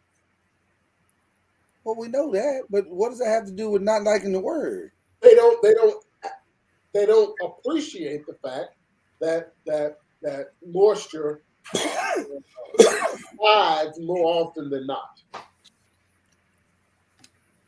Mama knows I said something and I went left. I'm telling you. Well, I mean, are you trying to say the biological aspect of it? That's what I'm talking about. What's the problem? Talk about panty liners and stuff. I'm sitting there going, what is happening? You don't think women appreciate moisture? Oh yes, we do. Excessive moisture. I was gonna say because they want it be moist when it's supposed to be moist, but sometimes it can be a little annoying that they're always drip drop drippity drop drop. And see, I bet the better half of VNR Supper Club doesn't mind that word because of her culinary background. Right. Mama Noise, do you not like the word moisture because of what Jay has said? No, I don't know about because I personally think and it's not moisture. They don't mind moisture. It's just they're like moist. But they can't. I mean, what the fuck is the difference?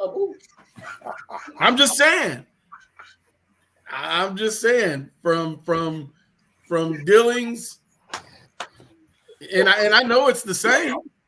It's the same word, but the word moist eats through them. You can say moisture all day.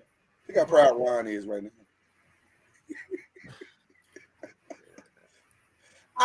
I don't think women have an issue with moist or moisture.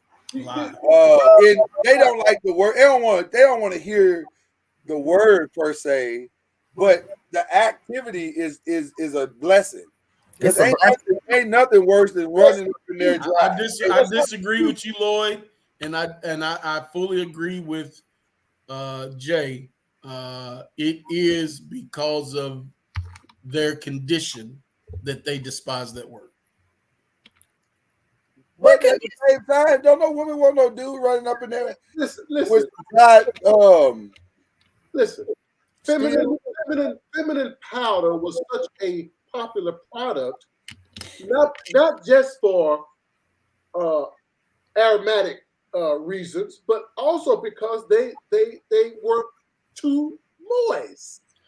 Some of that wasn't moist. Some of that was. I disagree. I disagree. I think the reason why, if you want to go into feminine powder, the reason why they used that was because it absorbs odors, and that was the real reason that it was used. And that was part of the reason, which he stated, aromatics. I said that.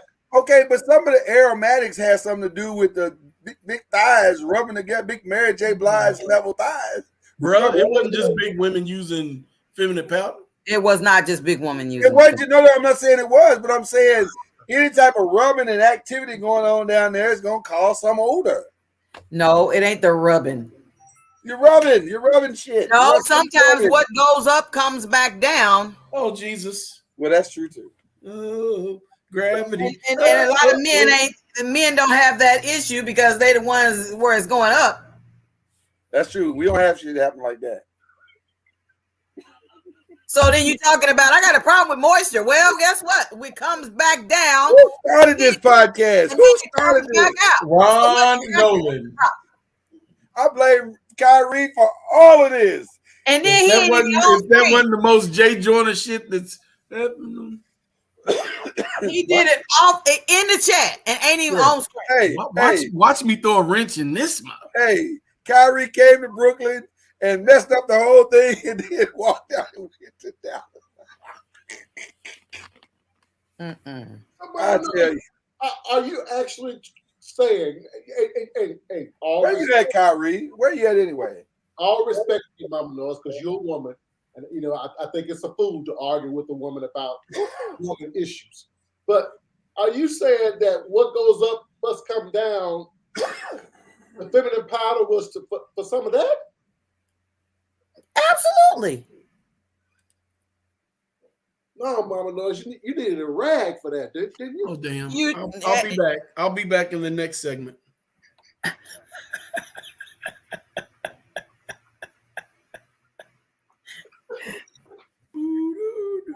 I'm saying if you ain't always in the place where you can get all that happening, just shake a little bit of that powder. That'll hold you over. Oh, Mama, no, I ain't never heard of that one. And you guys are always talking about, the release and stuff for the man and stuff. Hey, that stuff comes back down. Well, it does. I don't disagree with that. And that discharge, that moisture and all of that, it's got to, have somewhere to go. That's why they created them the inside a woman's underwear, the little white area there in the first place. So if you don't have panty liners, it's supposed to be cotton there to absorb whatever goes up that comes back down. But they didn't create it, Mama Noise, to catch semen. Now you're going too far. Some of it, Mama Noise, it's discharge. Period. Discharge can be a combination. It can be, but. Big time. Young ladies, 13, 14, 15-year-olds have those in their panties, and they don't have that. I get what you're saying. Now, when I was in college, I remember taking the class and I had to do a paper on this. So let me just tell you, the part that I did the paper on was that that you need to be aware of is that a woman's vagina is like a stove. It's like an oven. It's self-cleaning. And so those discharges that come down is the body cleaning itself. Now, sometimes there's a contribution, a male contribution, and sometimes it's not a male contribution. And sometimes it's you it's a woman putting sprays and all that other stuff down there. Because see, back in the day when I took this class, that was back when we had colored toilet tissue. Teach. Blue and pink toilet tissue and stuff like that. And all that stuff was totally against the rules. It was causing problems more than helping the situation. That's why you notice that there's no more colored toilet tissue. All of it's white because they found out that it was causing lots of problems. And furthermore, when women went so far as having douches and all that type of stuff, they found out that that was against the body as well. So then you go in stores, you don't see a whole wall full of douches and all those type of things that help wash out a woman's vaginal area and all that stuff. So with all those things, that's why that the underwear area is created like that, is because you got a whole lot of contributions of different things. You are teaching Mama. Everything you just said, Mama. I'll just be with all of that's true. One of my teachers, she even had the nerve to accuse me of plagiarism because I came in and spoke on it so astute. I told her, I just don't think it was created to catch season. I just don't. If that is something that just happened, it absolutely is going to help. I just want to say, I'm so proud of you right now, boo. You taught that shit. You taught it. Louis said contributions. I mean, men, you do make contributions. I'm gonna contribute later. Actually, I was thinking about contributing later on. What'd you say, Jay? Yeah, but how quick should you put your drawers on after the cover? It don't shoot up and come right back down. It take time. What do you think? It's like a douche? It's like water? That's what I'm saying. I know it's a slow process, but you know, I'll leave that alone. This podcast tonight is off the rails. This is the one for the ages. Once again, shout out to Kyrie. Now see Kyrie in the chat the most. I'm gonna deposit something tonight later. I was thinking. So we got that dealt with. Let's just say. Just saying. Let's say we got that dealt with. That was just one of the things that you had a bone to pick with. Now, the other thing I'm fully aware of. What? Well, you seem to have a great issue. And by the way, I'm not 100% sure I disagree with you in the second thing that you had issue with. Because, and let me bring this to the forefront for the people that understand what we're talking about. Because we have a group chat. And in the group chat, Mama NOIZ and Jay had some conversation about the school in New York, Nyack Middle School in Rockland County, New York City, just outside New York City, rather, where for the Black History Month, the first day of Black History Month, they decided, because you know how they love, we love Black people. We're trying to celebrate what the Blacks love. And so on the first day of the Black History Month, they served the good kids chicken and waffles with a piece of watermelon on the side. Now, Mama NOIZ took umbrage with that because she was like, "Oh, that's racist. Oh, how can they do that? You know, that's just insensitive, inexcusable." And even the district itself apologized. But Jay was under the report. I'll let Jay speak for herself. I'll let Jay speak for herself. And then I'll come back and say my piece. I mean, most places, whether it's school districts, college campuses,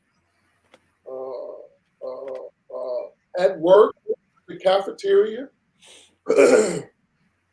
used to be when I was in the ARMY, most places was set aside. You got to warn me when you do that. Was set aside a time, 1 or 2 meals during Black History Month to serve what would be traditional soul food or Black folks' food. Now, I guess I'm unlearned because I say that because how did black chicken? I mean, shit. How did fried chicken become black chicken? How did fried chicken become ours? I don't know, but it definitely is. Like it's I don't know, but it's synonymous. It's synonymous with White black people people. eat fried chicken. Right. Yeah, but maybe they don't eat it at the levels. Maybe the research says they don't eat it at the levels that we do. Right. And see, I'm gonna be honest with you, Jay and Mama Noise. Please don't shut me out tonight because I still would like to make my deposit later. I don't really have a problem with chicken and waffles. Like I actually like chicken and waffles a lot. I do too. It's actually one of my favorite meals. Mm-hmm. If it's done right. If it's done right. Season the chicken. Season the damn Yeah, chicken. you got to season the chicken, and the waffles got to be hot Right. with nice, good butter, and you know, I like chicken and waffles, so I don't understand what the real problem is. Listen, as raggedy as our cafeteria was, if they'd have come up with a good chicken and waffle, I'd have ate that shit. I ain't gonna lie to you. I'd have been happy. I'd be like, they really do love black people here. This is beautiful. I don't see the racism in it. I guess that I'm struggling. I don't see racism in chicken and waffles either. I don't either. But when you throw in a side of watermelon? All right, so then what's the deal with the watermelon? You don't like watermelon? Thank you, cousin. We don't like watermelon, but we like watermelon, no. It's the principle of the matter of it all being why you ain't serving it all year. It's no different than Fuzzy Zeller. No different than Fuzzy Zeller asking Tiger Woods, so what are we having for the Champions dinner next year? That's true. Chicken and greens. Chicken, greens, watermelon. That's true. That's a good point. And I'm saying all year long. You ain't had the urge to put fruit on when you think of the fruit on the menu, you ain't put watermelon. Any other time you won't wait to Black History Month to put watermelon on the menu. If they would commit to a monthly or a bi-weekly watermelon serving, we would get past this. Is that what you're saying? No, don't serve watermelon during Black History Month. Don't serve watermelon on the same day you serve fried chicken. Okay, but can I say something? Give me orange slices. On Cinco de Mayo, they serve burritos and tacos. Thank you. That's because they just glad to get. Wait a minute. Well, damn, that was great. What was this Asian holiday when them Asian men were out there shooting people in California? What holiday was that? It was Chinese New Year. Lunar. Right? Okay. Well, I don't know. I honestly don't know. That's the Asian holiday, lunar year or something they call it. Yeah.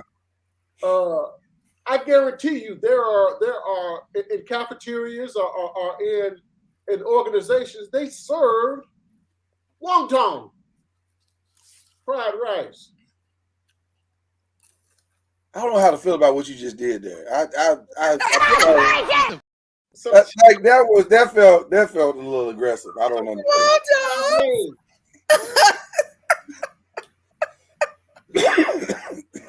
Oh my gosh. Sesame chicken. Ron said you can't serve watermelon or bananas. That part. Tell him, Ron. But you serve black people something, and we fucking get offended about what we like. Even though I eat bananas all the time. I'm buying bananas weekly. I don't personally like watermelon. I don't eat it at all. I love watermelon. I don't get. I'm not a fan. I'm not a fan. No, it's flavorless. Next thing you're gonna do, you're gonna have greens on the menu. Watch and see.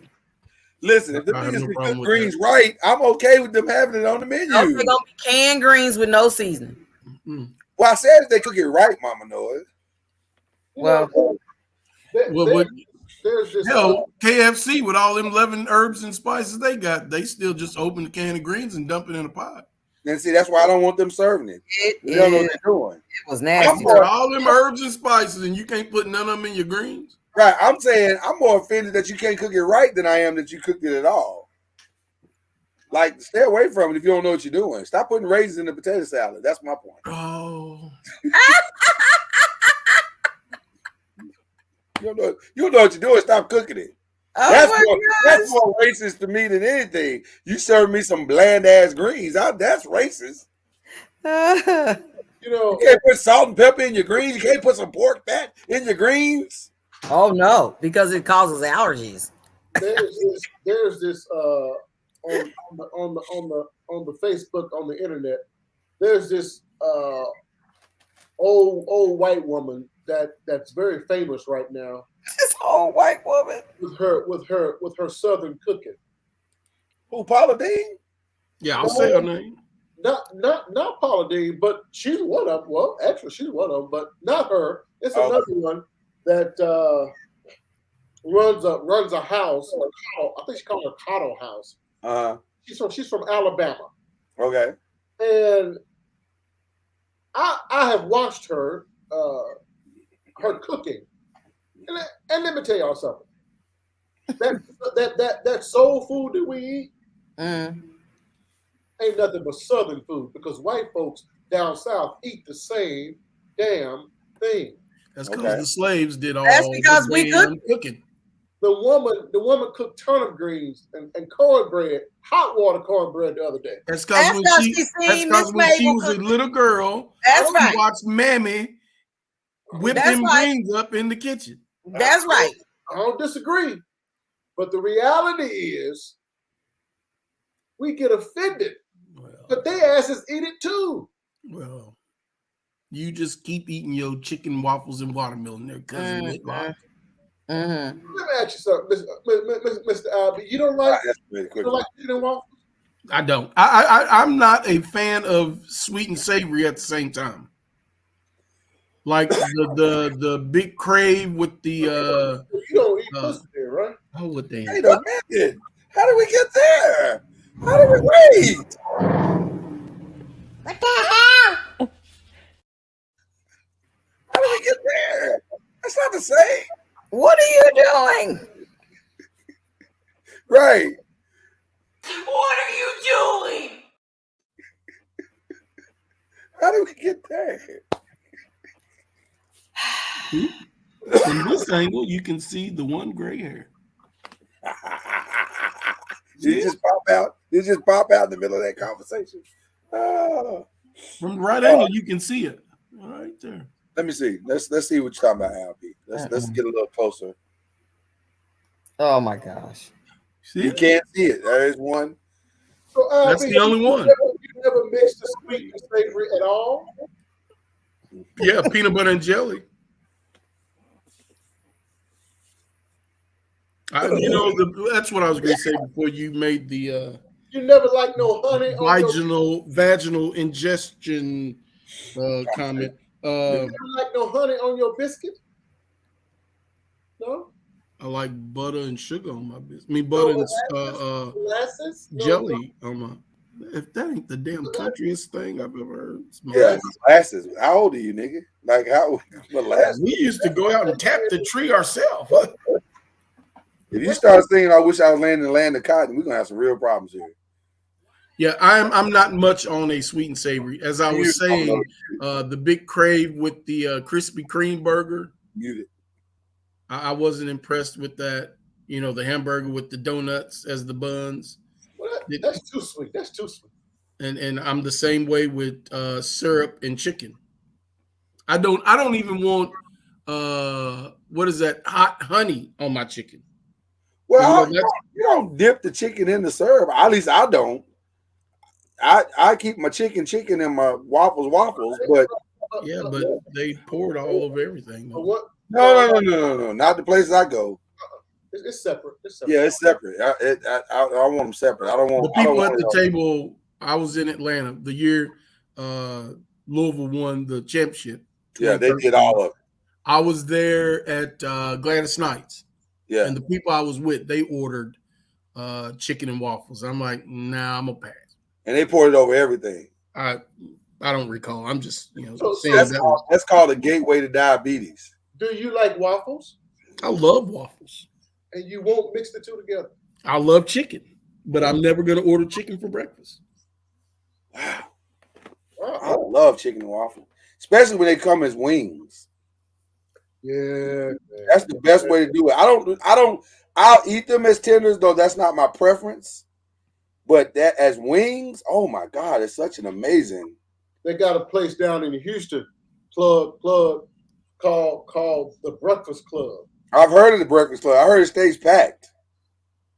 Ooh, I know you got mute. Yeah.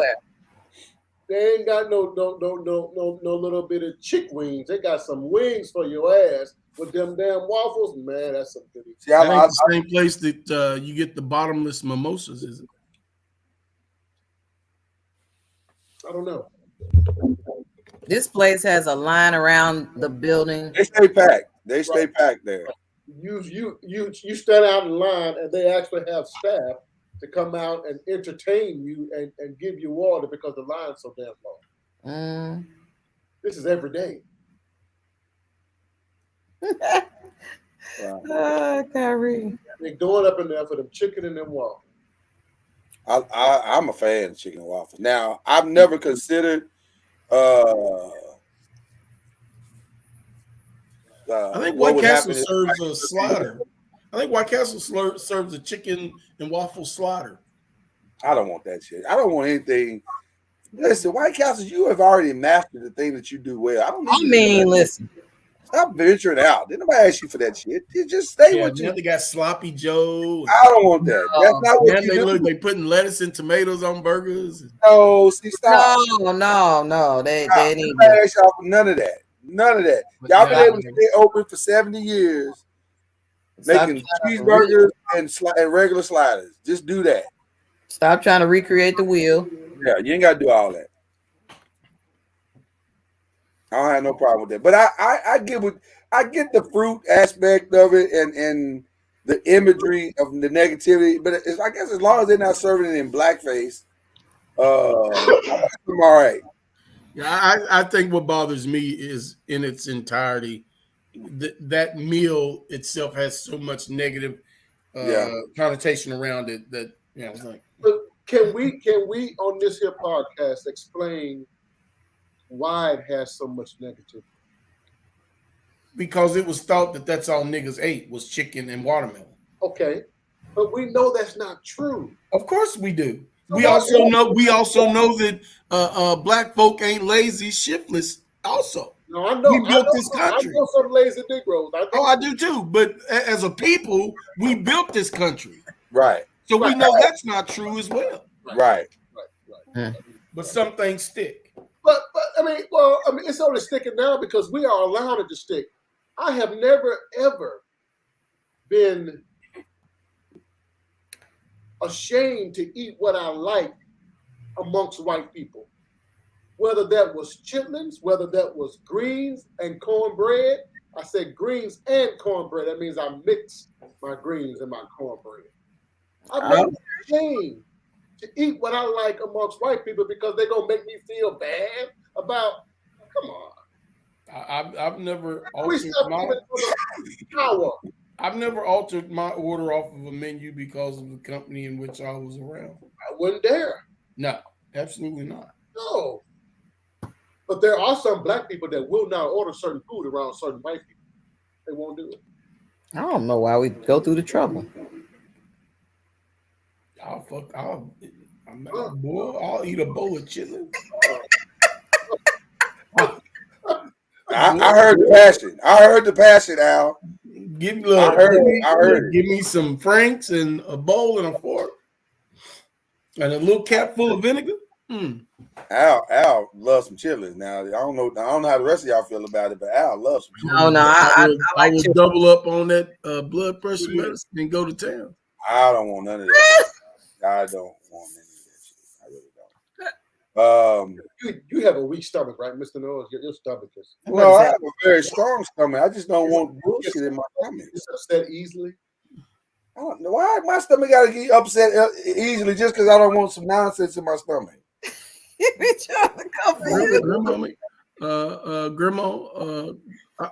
Grandma Nola, I don't want to eat that. Can you run to town and get me a burger? Sure, that's right. I don't want literal shit in my stomach. I don't want it. Oh, but you was eating that. You know what? Keep that to yourself, Mama NOIZ. Don't bring it up. Mama NOIZ, you don't have to say sausage is made with chicken. You don't have to tell them that. Not all sausage. Not all, but pork sausage. Oftentimes they're made with the intestine and the line. Whatever. I said what I said.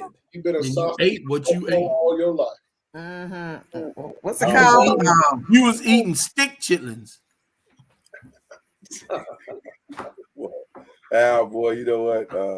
Woohoo! I thought we was together on this. I thought we was up together on this.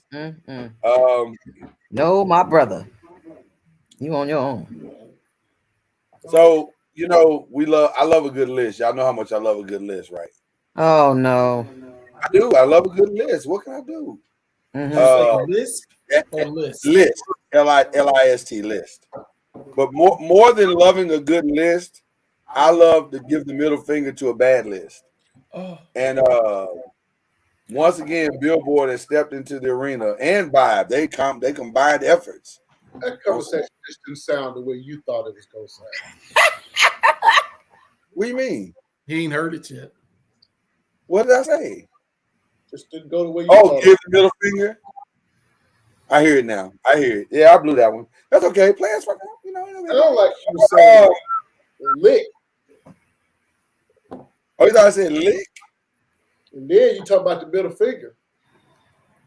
Well, now listen. Me and Mama NOIZ. Hey. Whoa. Oh, I'm sorry. I got distracted, Mama NOIZ. You look so beautiful tonight. Bruce Lee Mama shirt. NOIZ like, let me get one more glass and then we can negotiate. Right. She looks good. Look at her Bruce Lee shirt. She looks good. Show him the Bruce Lee shirt, Mama NOIZ. Show him what you got. I was thinking about giving you the chopstick tonight. Mama NOIZ, why you got that Asian on your tatas? Well, I got the what? Asian. What about it? I'll give you a $5 bonus if you can tell me what movie that is. Fist of Fury. Does it say it on the shirt? You know what, Al? Mama NOIZ knows her Bruce Lee. I'll give her credit for that. You like Bruce Lee? I love Bruce Lee. Loves Bruce Lee. All them Kung Fu theater movies when I was growing up on every Saturday on 4th Street. Mm-hmm. One year for her birthday, I got her what's the one movie, Mama NOIZ, I got you? The DVD that you never opened? And you still have it unopened? You weren't supposed to open it. It was a collector's item. It is a 5 Deadly Venoms, and that's not Bruce Lee. Oh, well. You like the Chugga movies. What? God damn, that was racist. That was racist. How's that racist? 5 Deadly Venoms, that was another movie that was just a cult classic. Back when we used to have a Kung Fu theater in downtown Louisville. And listen, I don't understand why we were so taken with Japanese theater. I think because it was whooping ass. I think that's what it was. I don't think it was. I mean, I considered the Japanese the enemy back in the day. I didn't like them. That's because the ARMY has brainwashed you. That part. That's what happened. I'm talking about before the ARMY. Oh, okay. I came along, Kung Fu theater was gone. Gotcha. I'm talking about when I was a kid. I never considered, there wasn't no Asians in Mississippi. We didn't like them people. Well, y'all didn't like anybody outside of Mississippi, did you?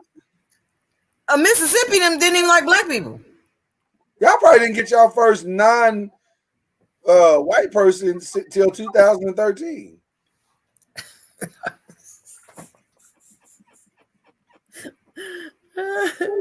Not like y'all been sitting on non-white people forever. Like, let's not do that. I mean, what are we talking about right now? I just never considered Kung Fu theater for us. Y'all were racist. It didn't interest me. It's because y'all were racist. That's because y'all was trying to stay alive. That's not true, because I used to watch the Dukes of Hazzard. But the blacks stayed with the blacks and the whites stayed with the whites in Mississippi. They didn't have no black people on Dukes of Hazzard. Down home country boys was like y'all thought y'all was equal to them. Them country boys running moonshine, y'all considered y'all anyway. So you didn't like Boss Hogg when you was a kid? love Dukes of Hazzard. Damn right. That's because that scantily It dress. had nothing to do with That's Daisy. not true, Commodore. Wasn't nothing wrong with Daisy. We all wanted to drive the General Lee. Well, one reason is because it ain't like she had nothing happening other than them cut off shorts. I mean, NOIZ. That's not true. Really, We she all had no wanted to drive ass. the General Lee. Don't hate on Daisy. That don't look good. what? That's just as bad as hating on Ellie Mae. Don't do that. What about Ellie Mae? Was Ellie Mae fine? That's what I'm trying to find out. Ellie Mae was finer than Daisy. From Dukes of Hazzard? Wow. Yeah, she was fine. I didn't know. I had no idea. Of course, I wasn't looking at her, but Hey, Mr. NOIZ, what was you looking at? I was looking at Thelma. That was a different level. Thelma. Woo. Okay.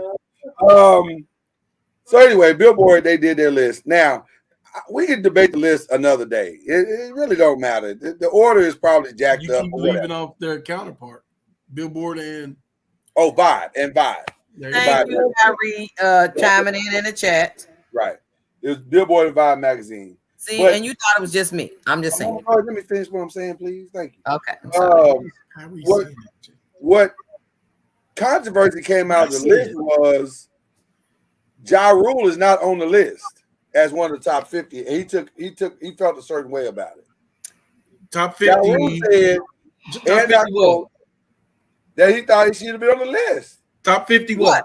Top 50 rappers of all time. Stop it. Would you have voted him on your top 50? Well, that's where we're going. Ja Okay. Rule said there ain't 50 rappers dead or alive or waiting to be born that are better than me. Boy, bye. So But I applaud your confidence. So what I thought is we would go through the list and see if he was right. Who would you take off the list for Ja Rule? The top 10 is Jay-Z, Kendrick Lamar, Nas, Tupac, Eminem, Biggie, Lil Wayne, Drake, Snoop Dogg, and Nicki Minaj. So since he ain't cracking that shit, the next 10 is Kanye, Andre 3000, Rakim, LL Cool J, J. Cole, Scarface, 50 Cent, Ice Cube, Missy Elliott, and Big Daddy Kane. Next. Okay, move right along.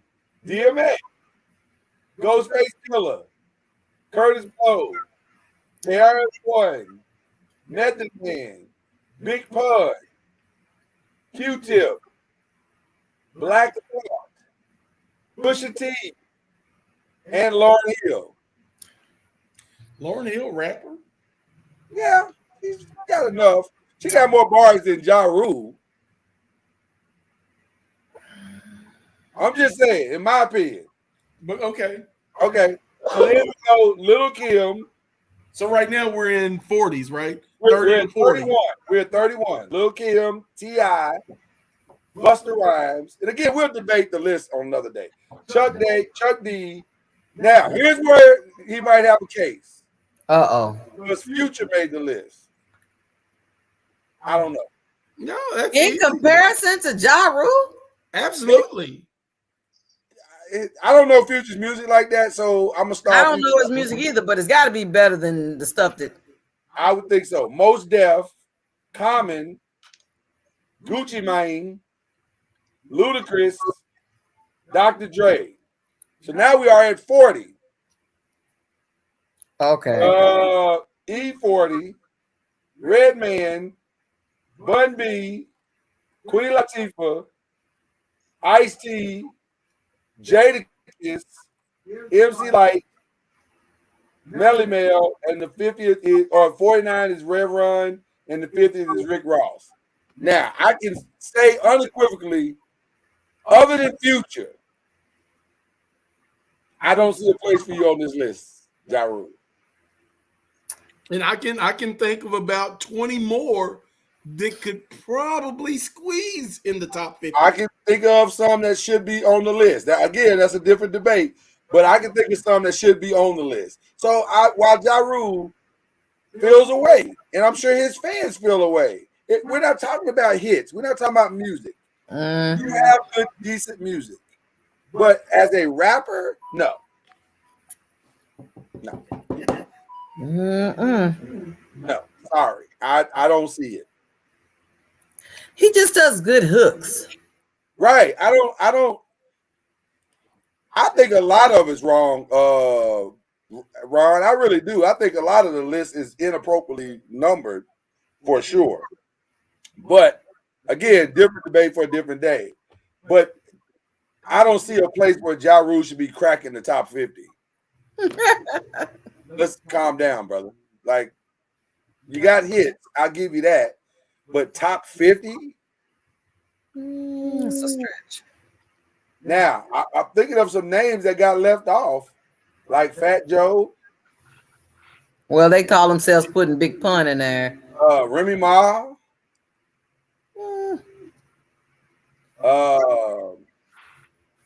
There's a lot of people that got left off, which I guess we can debate that another day, but that's interesting list. Did you say Andre 3000 and not Big Boy?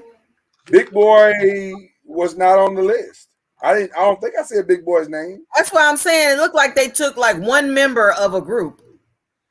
There's no way you can have Andre and not have Big Boy. That's just well, you said what's his name from Tribe Called Quest? Q-Tip. You said Q-Tip, but they didn't mention Fife. Yeah. So they just taking one person. Mama Noise real quick. Cuz, do you know any of these rappers? Like any of them? What have you been doing with your life? Like, how did you avoid hip hop altogether? I don't understand that. What was that? Were you giving me this fucking sign? Oh wow, that escalated quickly. I didn't see that coming at all. Oh my gosh. Man. Damn. Listen, I wasn't interested in the music. I was interested in the girls and the girls. You didn't like the beats or nothing? No. I mean, what did y'all listen to? Mahalia Jackson. I would say you wasn't having sex with Mahalia Jackson, but you probably was. Listen. You look like the type that would have sex to Frank Moore. Frank Williams.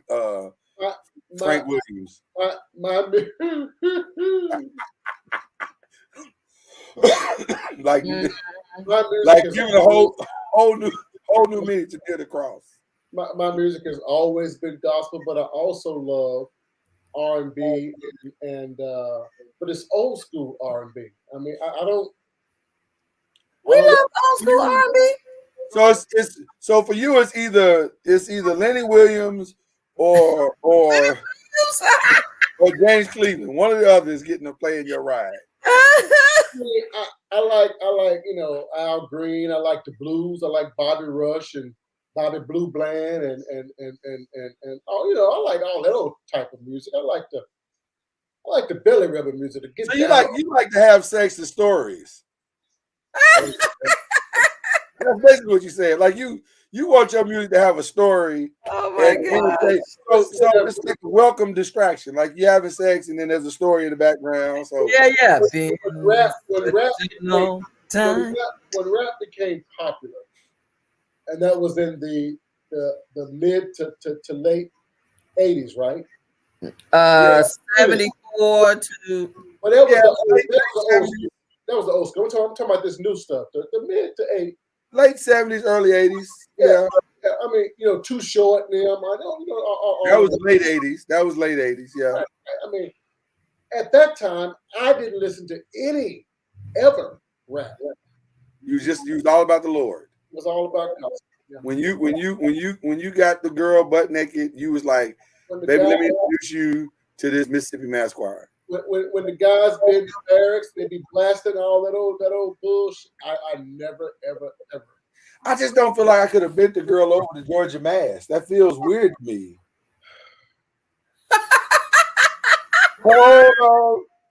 Help is on the Nope. way. Nope. That's not, that doesn't feel right to me. That doesn't Nope. feel. But you want to listen to the right song, because after I finish, I would sing songs like "Thank you, Lord, for all you've done for me." You was giving credit to the Lord. You was no. tell the Lord thank you. Nope. I need the noise makers to put in the chat whether you're watching this live or on the rewatch. Could you make love to gospel music? Now Jay was have sex to gospel music. I need y'all to put that in the chat for me, please. Jay is I'm gonna never spend time. No, but he said he would finish off with gospel though. Round and around I go, strung out over you. Right. I agree with Danny Bell. Music right there. See? That's good music. Ja Rule should be with Nick Cannon and Iggy Azalea. I agree 100%. Right, that are not on the list.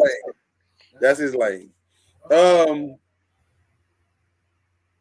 Y'all put in the chat if y'all feel like y'all could make love to Fred Hammond or John P. Key or negative or Donald Lawrence. No. If it takes all day, all night, I'll wait on the Lord. All honesty, I've never really made love to music. See, I don't get that. What are you setting the mood with, nigga? What are you setting? You setting the mood with the windshield wipers? All I had to do was undress.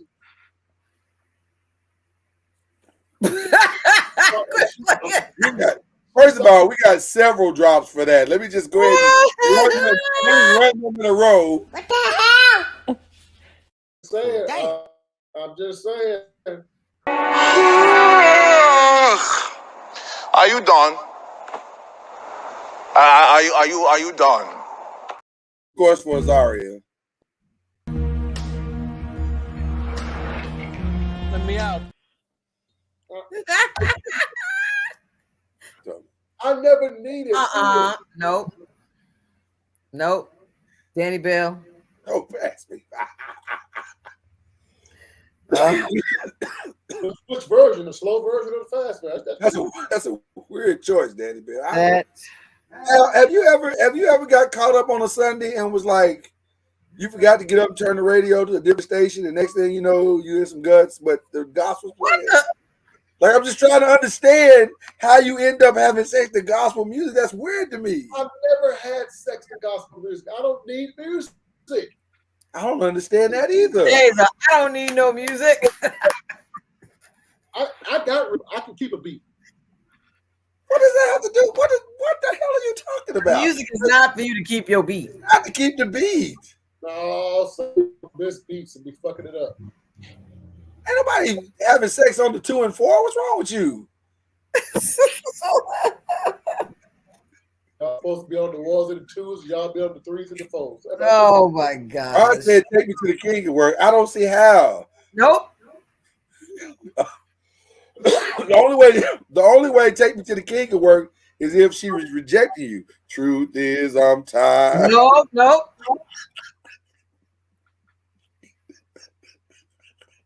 I don't see how that works any other way. I can't see it.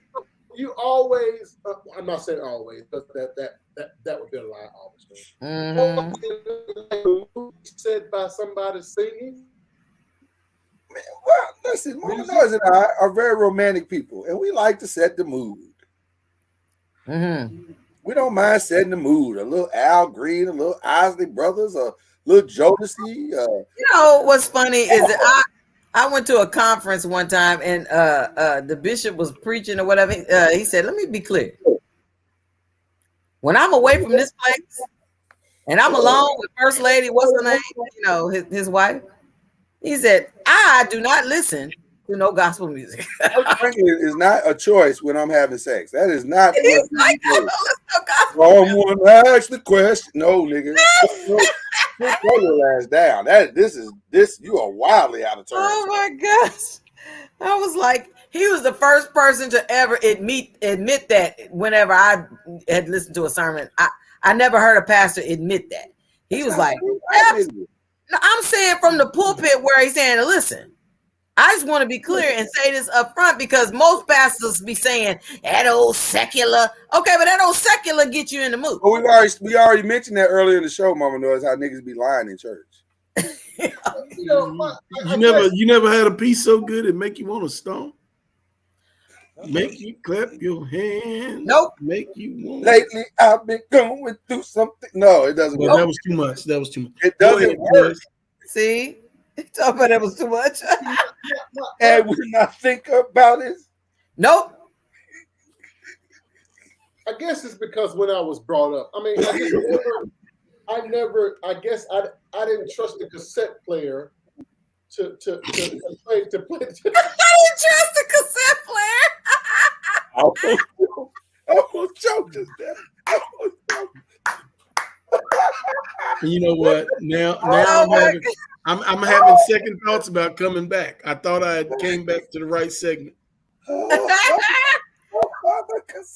No, Kyrie lies. There is no Marvin Sapp song to make you be in the mood. Y'all know that y'all know that cassette players will mess up and get all screwed up in there. You got to accept it. Sometimes you had to cut them out because they was all jacked up in the damn cassette player. Was your stuff that raggedy? That was the problem with cassette players. Now, don't act like that. Hey, y'all never taped a cassette tape back? Absolutely, but I ain't never had one break for me in the middle. No, mine ran for 120 minutes. Yeah, it didn't break in the middle.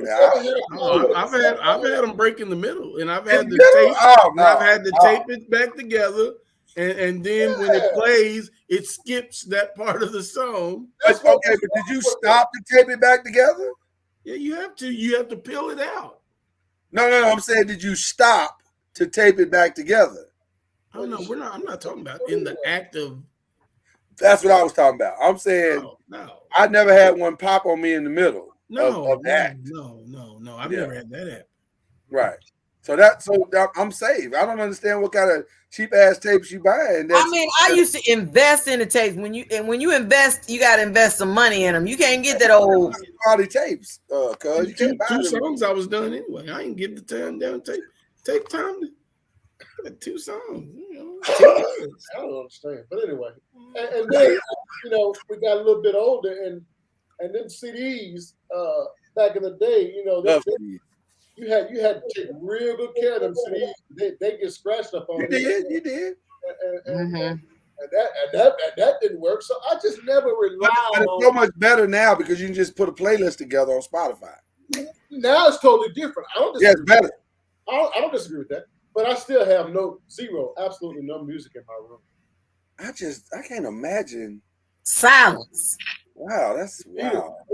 Like I understand that one where y'all didn't you just snuck up on each other in the middle of the night. That's different. You ain't gonna get up and put no music on just to, Bruh, he's from the ARMY. He's got cadence locked in his head.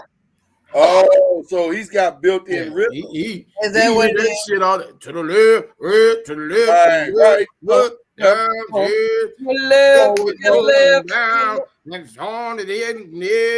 Yeah, I got it now. I didn't see it now. To be clear, it's not that we never listened to music, but we never listened to music while making love, and that was the I don't understand that. In my mind, I can't conceptualize. In my mind, what if I'm ready to speed up and he's still fucking around back there, slow dragging? Why are you having sex to the rhythm of the song? Why do you care what this nigga's doing? Hold on, this nigga is here for entertainment purposes only. That shit ain't got nothing to do with you. My dick is enough entertainment for her. Oh, you don't need that entertainment. What? Had we ended 2016, we would have missed that whole. Damn. I wasn't prepared for that moment that just took place there. Get the hell out of here. Nobody's saying, okay, I don't really want to comment on what you just said. I'm saying the music is a beautiful ambiance to the activity, is what we're trying to say. Yes. I'm glad you and your wife like it. We love it. We love it. At all. Because now you also have a memory to trigger you later. Because see now, I'm riding down the street and I hear something on the radio or hear something on my playlist. I'm like, oh, I'm triggered by smells. Why are you smelling shit in your car? Like, what are you like? What kind of car you got? This got sense and shit. I can smell it. I can. That's all I need. Okay. By the way, I heard a really interesting discussion on a podcast. My mind went directly back to the feminine powder in the discharge. Interesting that you would say that, Al, because I heard an interesting discussion on a podcast. Oh. One of my favorite podcasts, Is This Gonna Cause an Argument, where they were discussing women, I guess, feel a way about when men want it after they've had a workout or after they've had a long day and they're sweaty or whatever, and men be like, we don't care about that. We just, it's kind of pheromone-ish actually sometimes. I smell it anyway. Huh? I want to smell it anyway. So women were like, yeah, but I feel so dirty. We was like, well, that's on you. And the dude was like, well, that's on you. Because personally, that's really kind of a turn on sometimes. I couldn't disagree with what the brother was saying. Now listen, women also do like not a musty man, but they do like a man that's gonna smell like a man too sometimes. They don't mind that either. I like that face you made there, Mama Noise. I like that. It's true. It's true. It's true. I think we are far more adventurous than we like to discuss. Oh yeah. Which is fine. Because all things don't necessarily need to be discussed publicly. I get it. But at the same time, let's not poo-poo or belittle the ones of us who don't mind putting the kind of their situation out there a little bit and saying I have preferences. Like, I don't know if I'm all that adventurous on Mr. Noise. I just must be honest. I ain't gonna try too much shit now. So you're not gonna let nobody pee on you, is what you're saying. Shout out to Carisha. And see, I took that as a maybe. No, I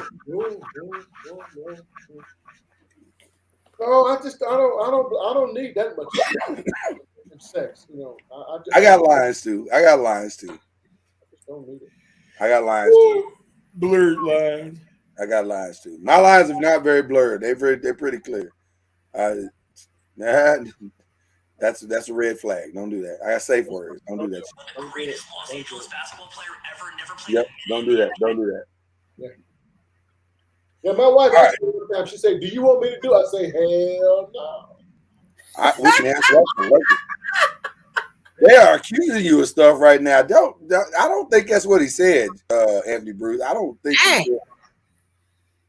think that accusation is true that you just accused J.O. Asshole may be watching this song. It may be, but I will never know.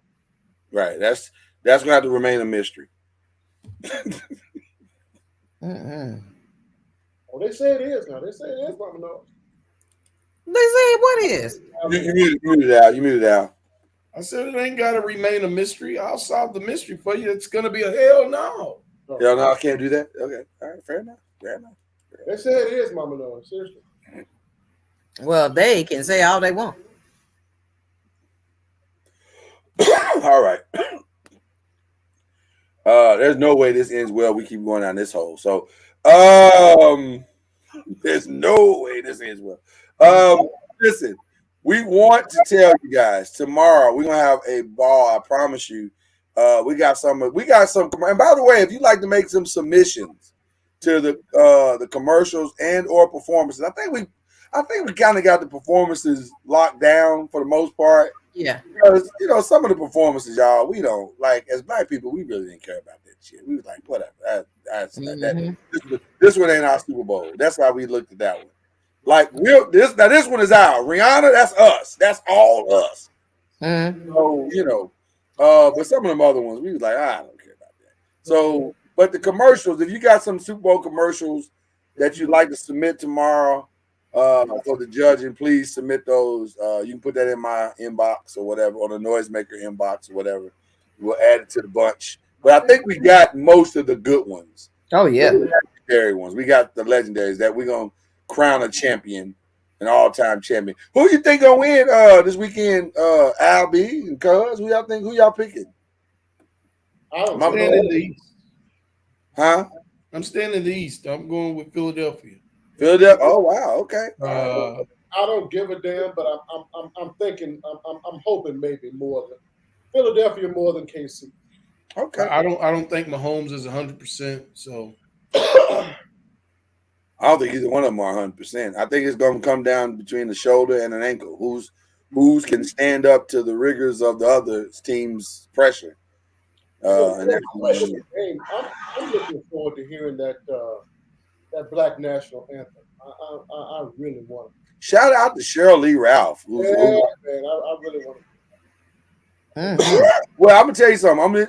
I'm excited about that. I'm very excited about that. I'm also excited about Babyface singing "America the Beautiful." Oh, is he? He's singing "America the Beautiful." But if I'm being completely honest, I'm also excited about Chris Stapleton singing the national anthem. I think Chris is gonna slam that thing. What he did with Stevie Wonder on, was that Monday, Tuesday, whenever this shit was, or Sunday night? It was Sunday night. Let me see. Sunday night was, man, that dude is brilliant, man. I am a fan. I will tell him that I am a fan. So that lead up should be really nice to the Super Bowl. Those three should be nice. Cuz Al, do you have a commercial favorite, a Super Bowl commercial favorite that you can remember just off the top of your head? Not really. Okay. I'm gonna have to say the Mean Joe Green one. I mean, hey, let me tell you something. And then, by the way, that's on the list for tomorrow night. By the way, it is on the list. I think there are 3 commercials that kind of changed what Super Bowl commercials were legendarily, and the Mean Joe Green is one. And couple that with also, some of y'all don't remember this, was a Super Bowl commercial. The second one that Coca-Cola did, I like to teach the world to sing perfect harmony. Those 2 commercials kind of changed the way we view Super Bowl commercials altogether. I agree. And then you can make a case for Where's Beef. You can make a case for the What's Up commercial. Oh my gosh, yeah. The Clydesdales. The Clydesdales. That's my favorite.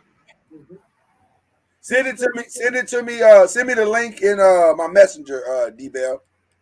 Matter of fact, D-Bell, if you're not busy, come through tomorrow. We'd love to have you, brother. Okay. Yeah, it's gonna be a fun night, guys. Just reminiscing about some of them commercials. It's gonna be a fun night. But the judging has not changed. We see this is a you be the judge night. So to go forward to the next round, you must have a unanimous vote. So yeah, it's gonna be interesting to see who gets unanimous votes and who doesn't. So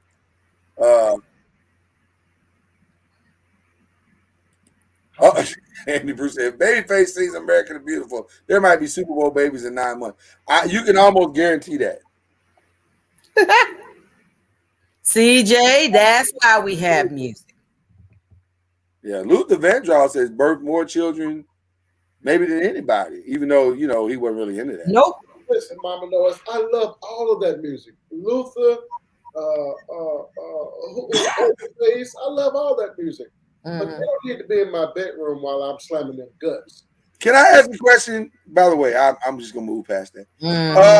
Who do you think the all-time baby making this music artist or group is? Like, who do you think has, if we were to really do the research, somebody was to really dive into the research, I may make a documentary out of this because this feels like a good documentary. Who has created more children in the last 50 years with their music?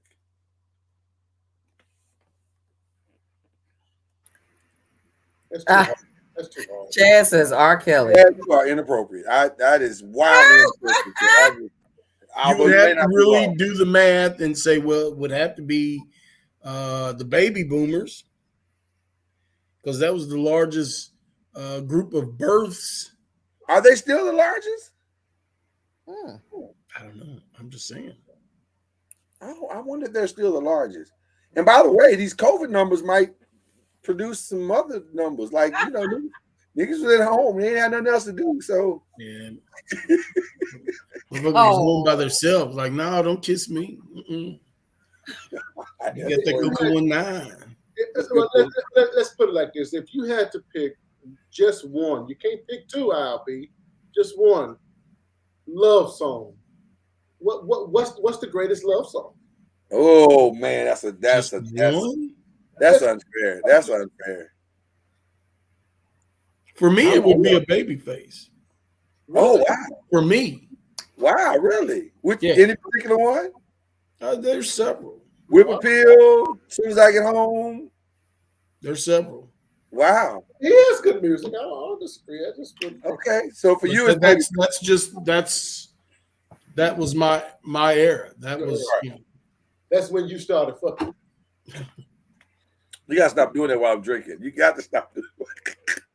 I'm gonna mess up my whole thing. Yeah, right around in there. Okay. 90s. All right.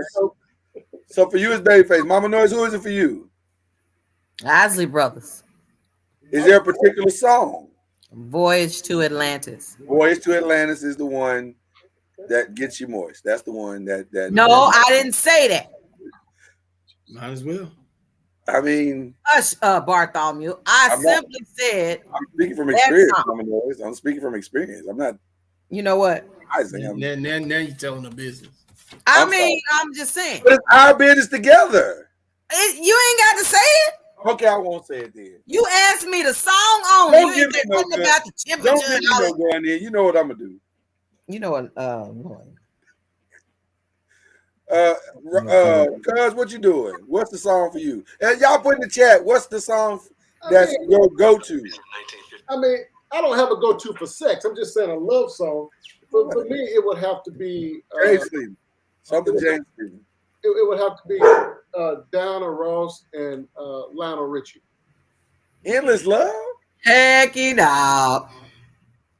That's a beautiful love song. Can I be honest? I don't think I've ever heard a human being say Endless Love is my go-to sex song. He didn't say sex song.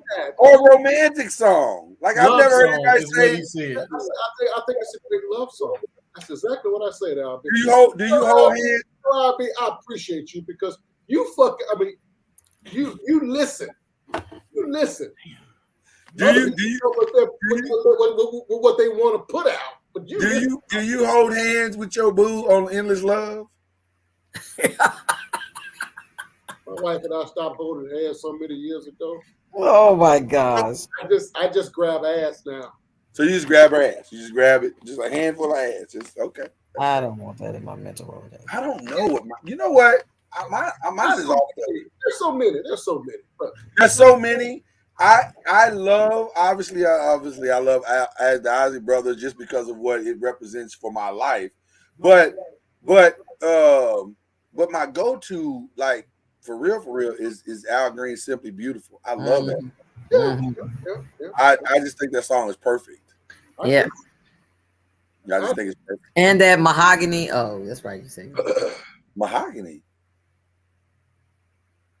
Eric B. Rakim. Yeah, but that's me. That's if I'm in my hip hop bag. I'm not trying to use that to romance you, boo.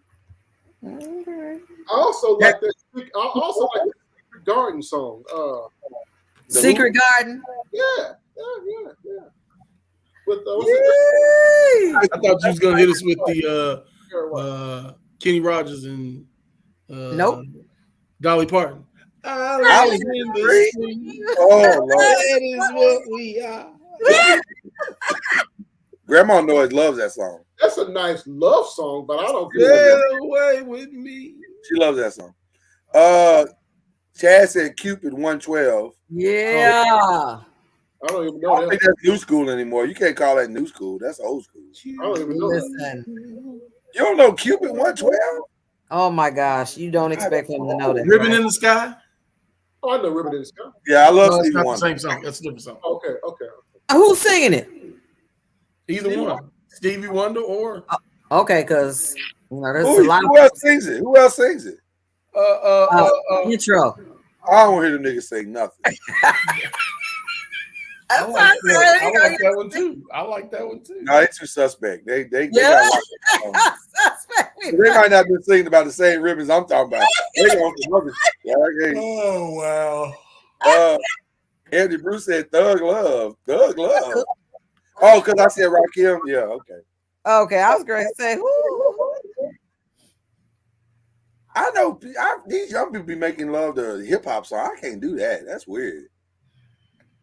You're trying to alter the story. We're just talking about love songs, not making love songs. Well, but I can't There's a use a hip difference. hop song as a love song either. I don't want to do that. That's not a hip hop song. That like I Need Love. I didn't even like that. See, Chad up here talking about song cry, Jay-Z. Hey, ain't nobody making love to that. One song with everybody getting in the mood with that. Adina Howard and Michael Speaks. Is that a love song? Yeah. Oh, what song was it?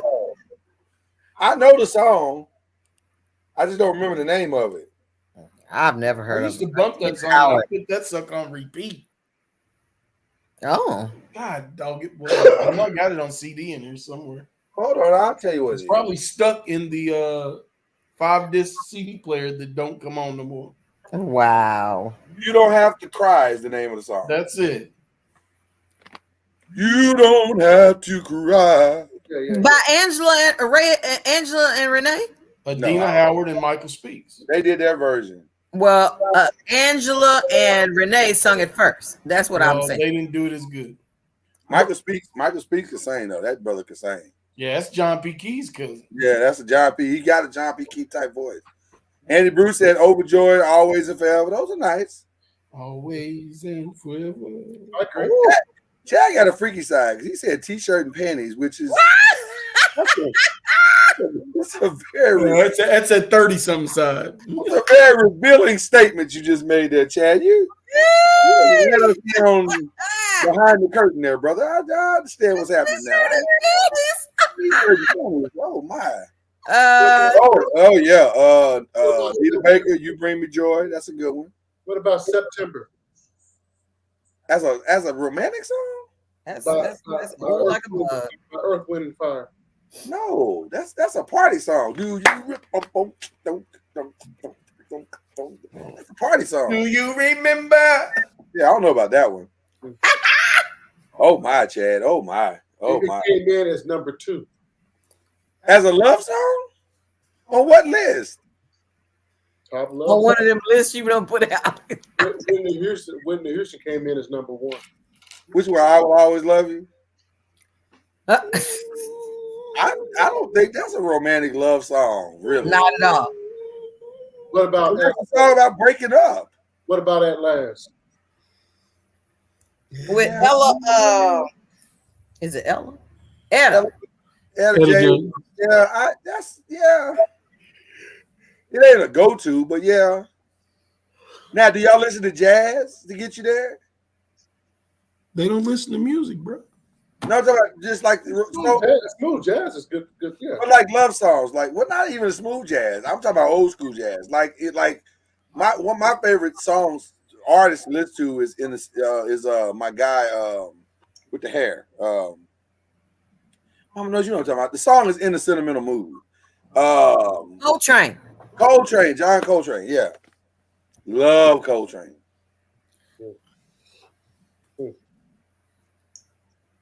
Yeah, I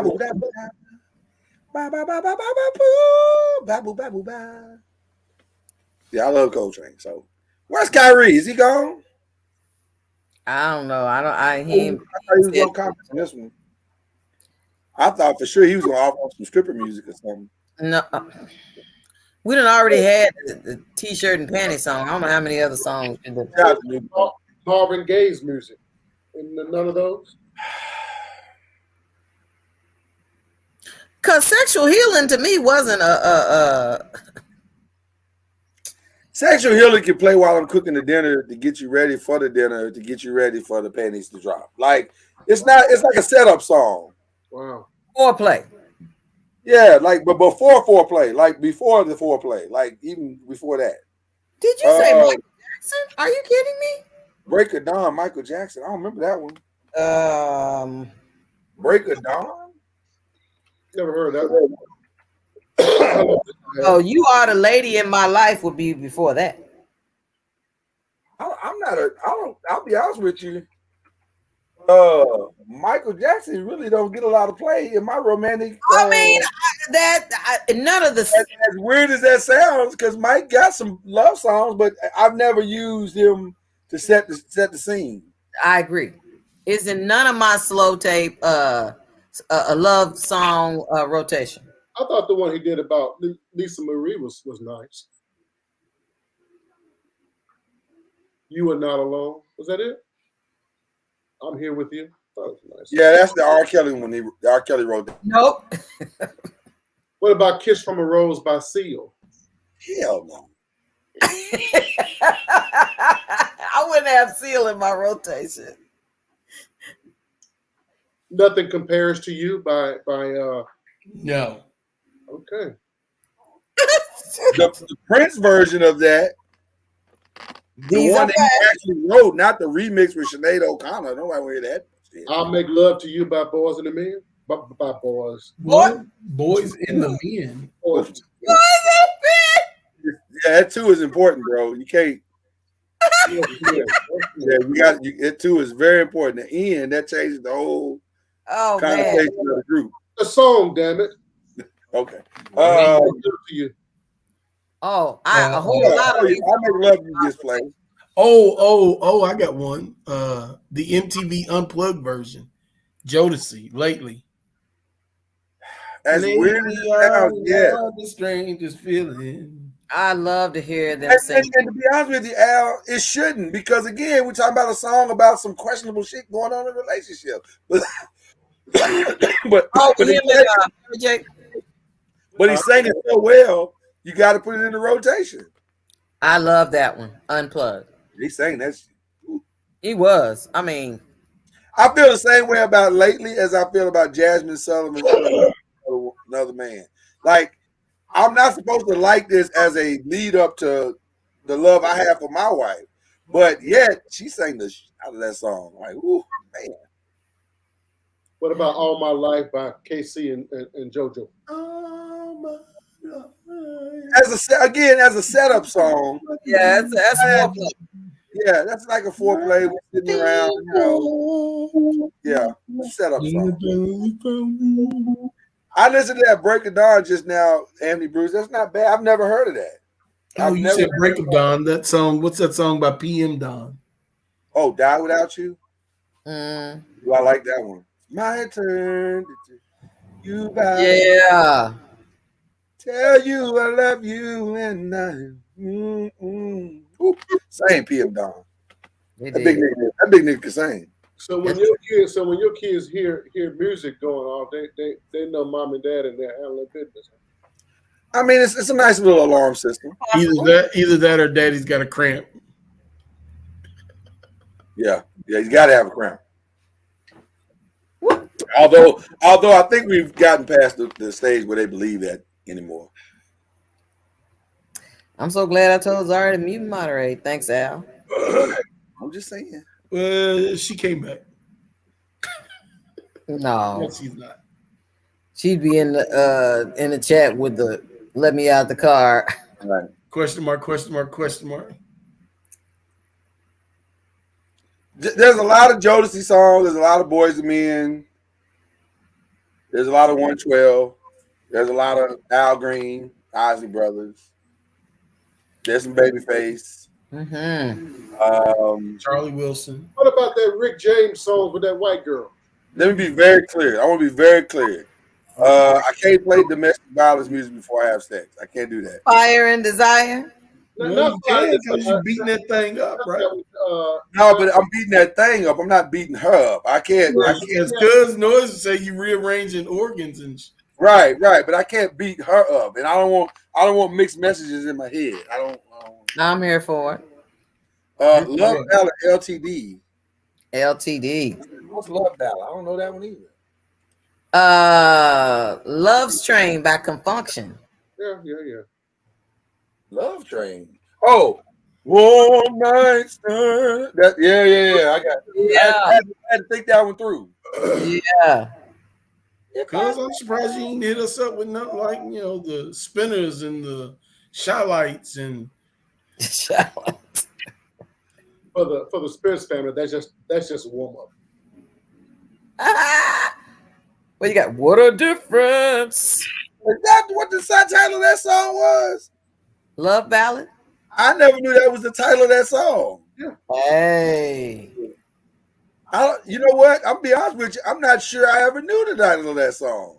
I know the song. I just never knew the title of it. Right. I'll admit to that. I knew LTD had love songs. I just couldn't, Yeah. I just never knew that was the title of the song. That's you educated me tonight, Anthony Bruce. So let's stay together. It's not on anybody's list. As a setup song, not as the We There. What's up, Unc? Good to see you, bro. I gotta call you, man. I owe you a phone call, brother. Let me know if I can hit you up after the show. Unc, you talking about if only you knew? No, he said he knew that Love Ballad. He knew that song. He knew that one. Oh, he knew Love Ballad. Okay. Yeah, he knew Love Ballad. I never knew that was that song. I know the song very well, but I just don't know I just know the name of the song. Those are good ones. Mm-hmm. I'm trying to think of some other ones. I'm trying to think of some other ones. I can't think of no other ones. Oh man, we could go on all night and all day the next day with some suggestions. Oh, Distant Love. Now that is the one Marvin Gaye. Yeah, I had that in my rotation. Yeah, that can go. That can play in the moment. That says you should wait for me. Yeah, that can play. You guys do know that y'all telling all y'all business, right? Yeah, all right. Okay, all right. Yeah, all right. Just letting you know. Are we telling it or are we encouraging people to make it 24 years? That's what we called it in Uncorked Wine, encouragement. Yeah. I'm not sure that's the same thing, but okay, Mama Noy, I'm with you.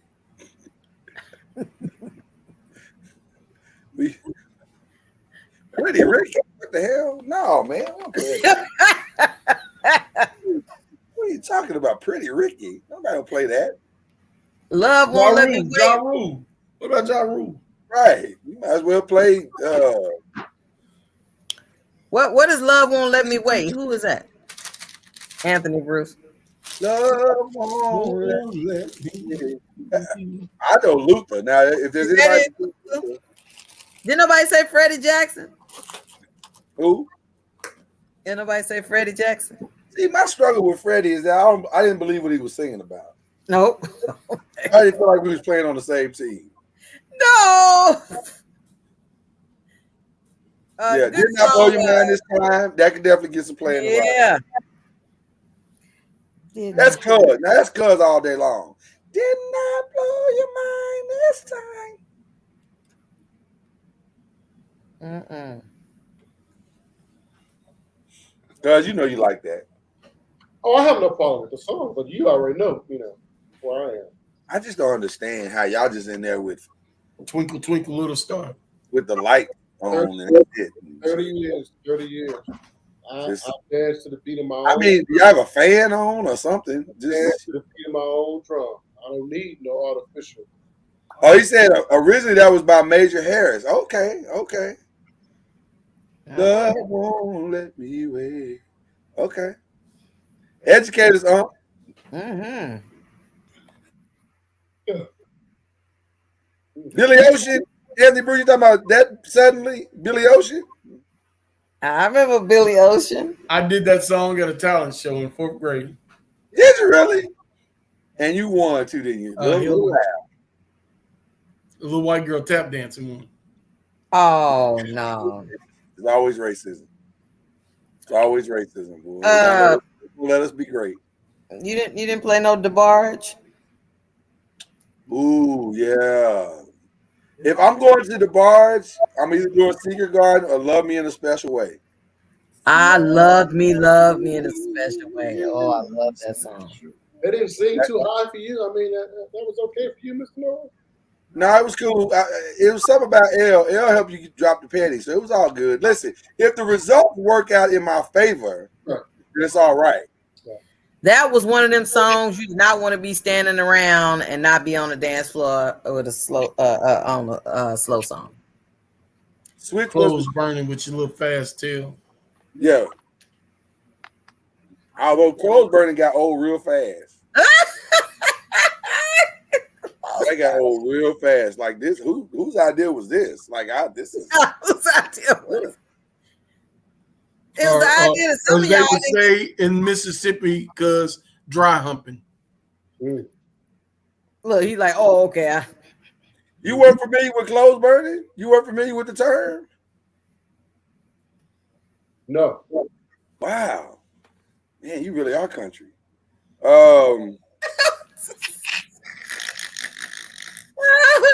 That look.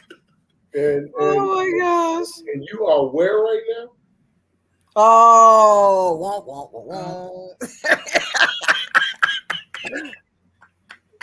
Accept it, bro. I want to push back so bad, but I take can't. that one, bro. I got to take that one for the team. Oh my gosh, that is. I got to take that one for the team. Damn it, man, that was a good comeback. Oh, that is hilarious. Cuz since you're sitting in front of the since you're sitting in front of the computer, I'm gonna send you a link. Now I ain't saying you coming on the show. We can come on the after show and then we can see you. Since you're sitting in front of the computer. There you go. We got to end in like 2 minutes, so it's almost over. What else? I can't think of nothing else. I think that's it.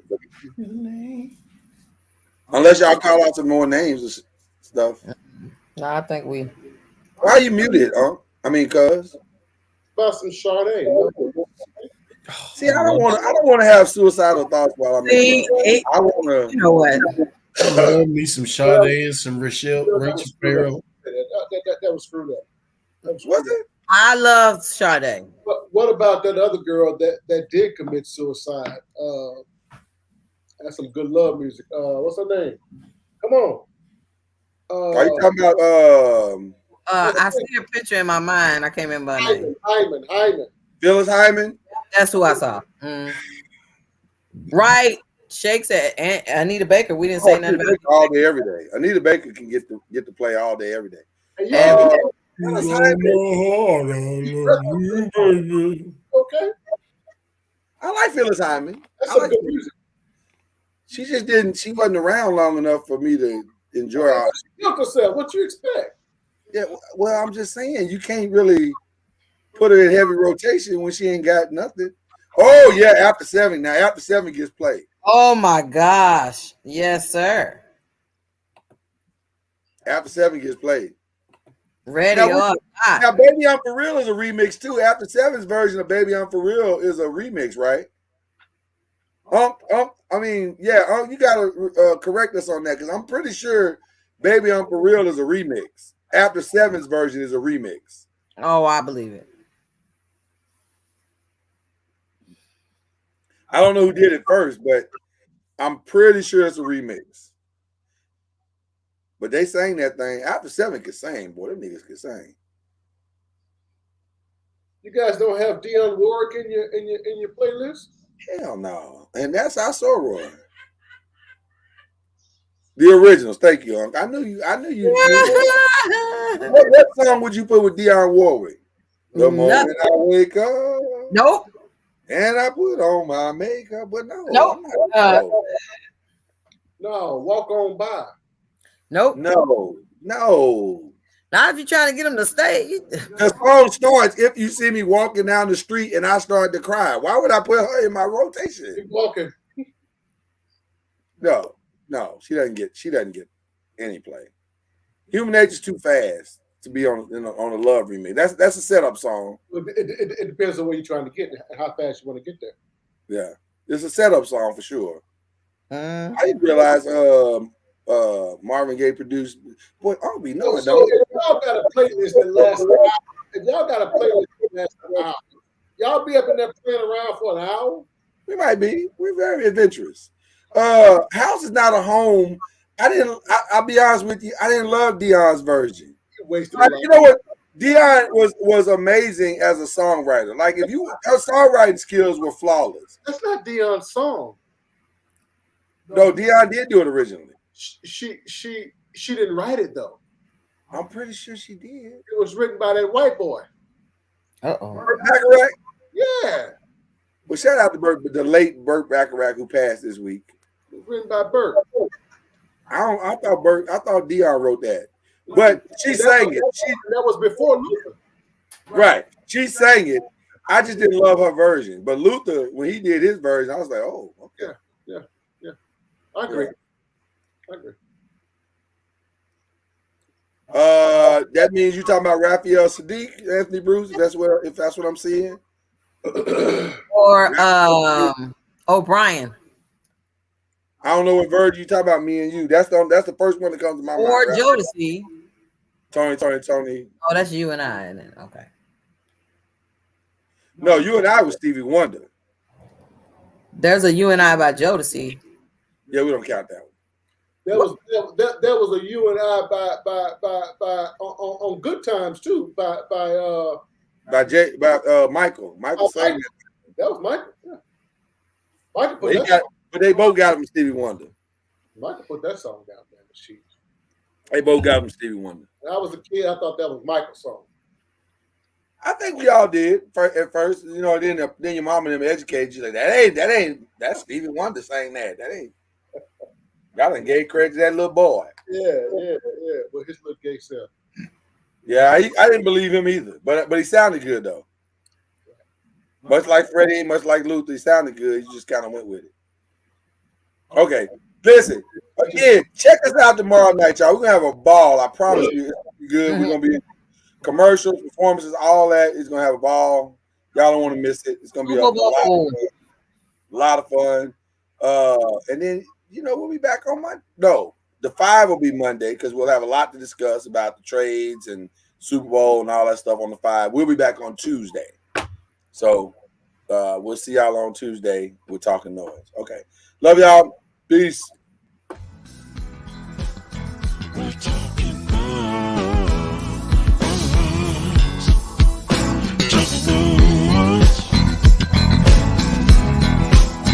We're talking noise. Talking noise.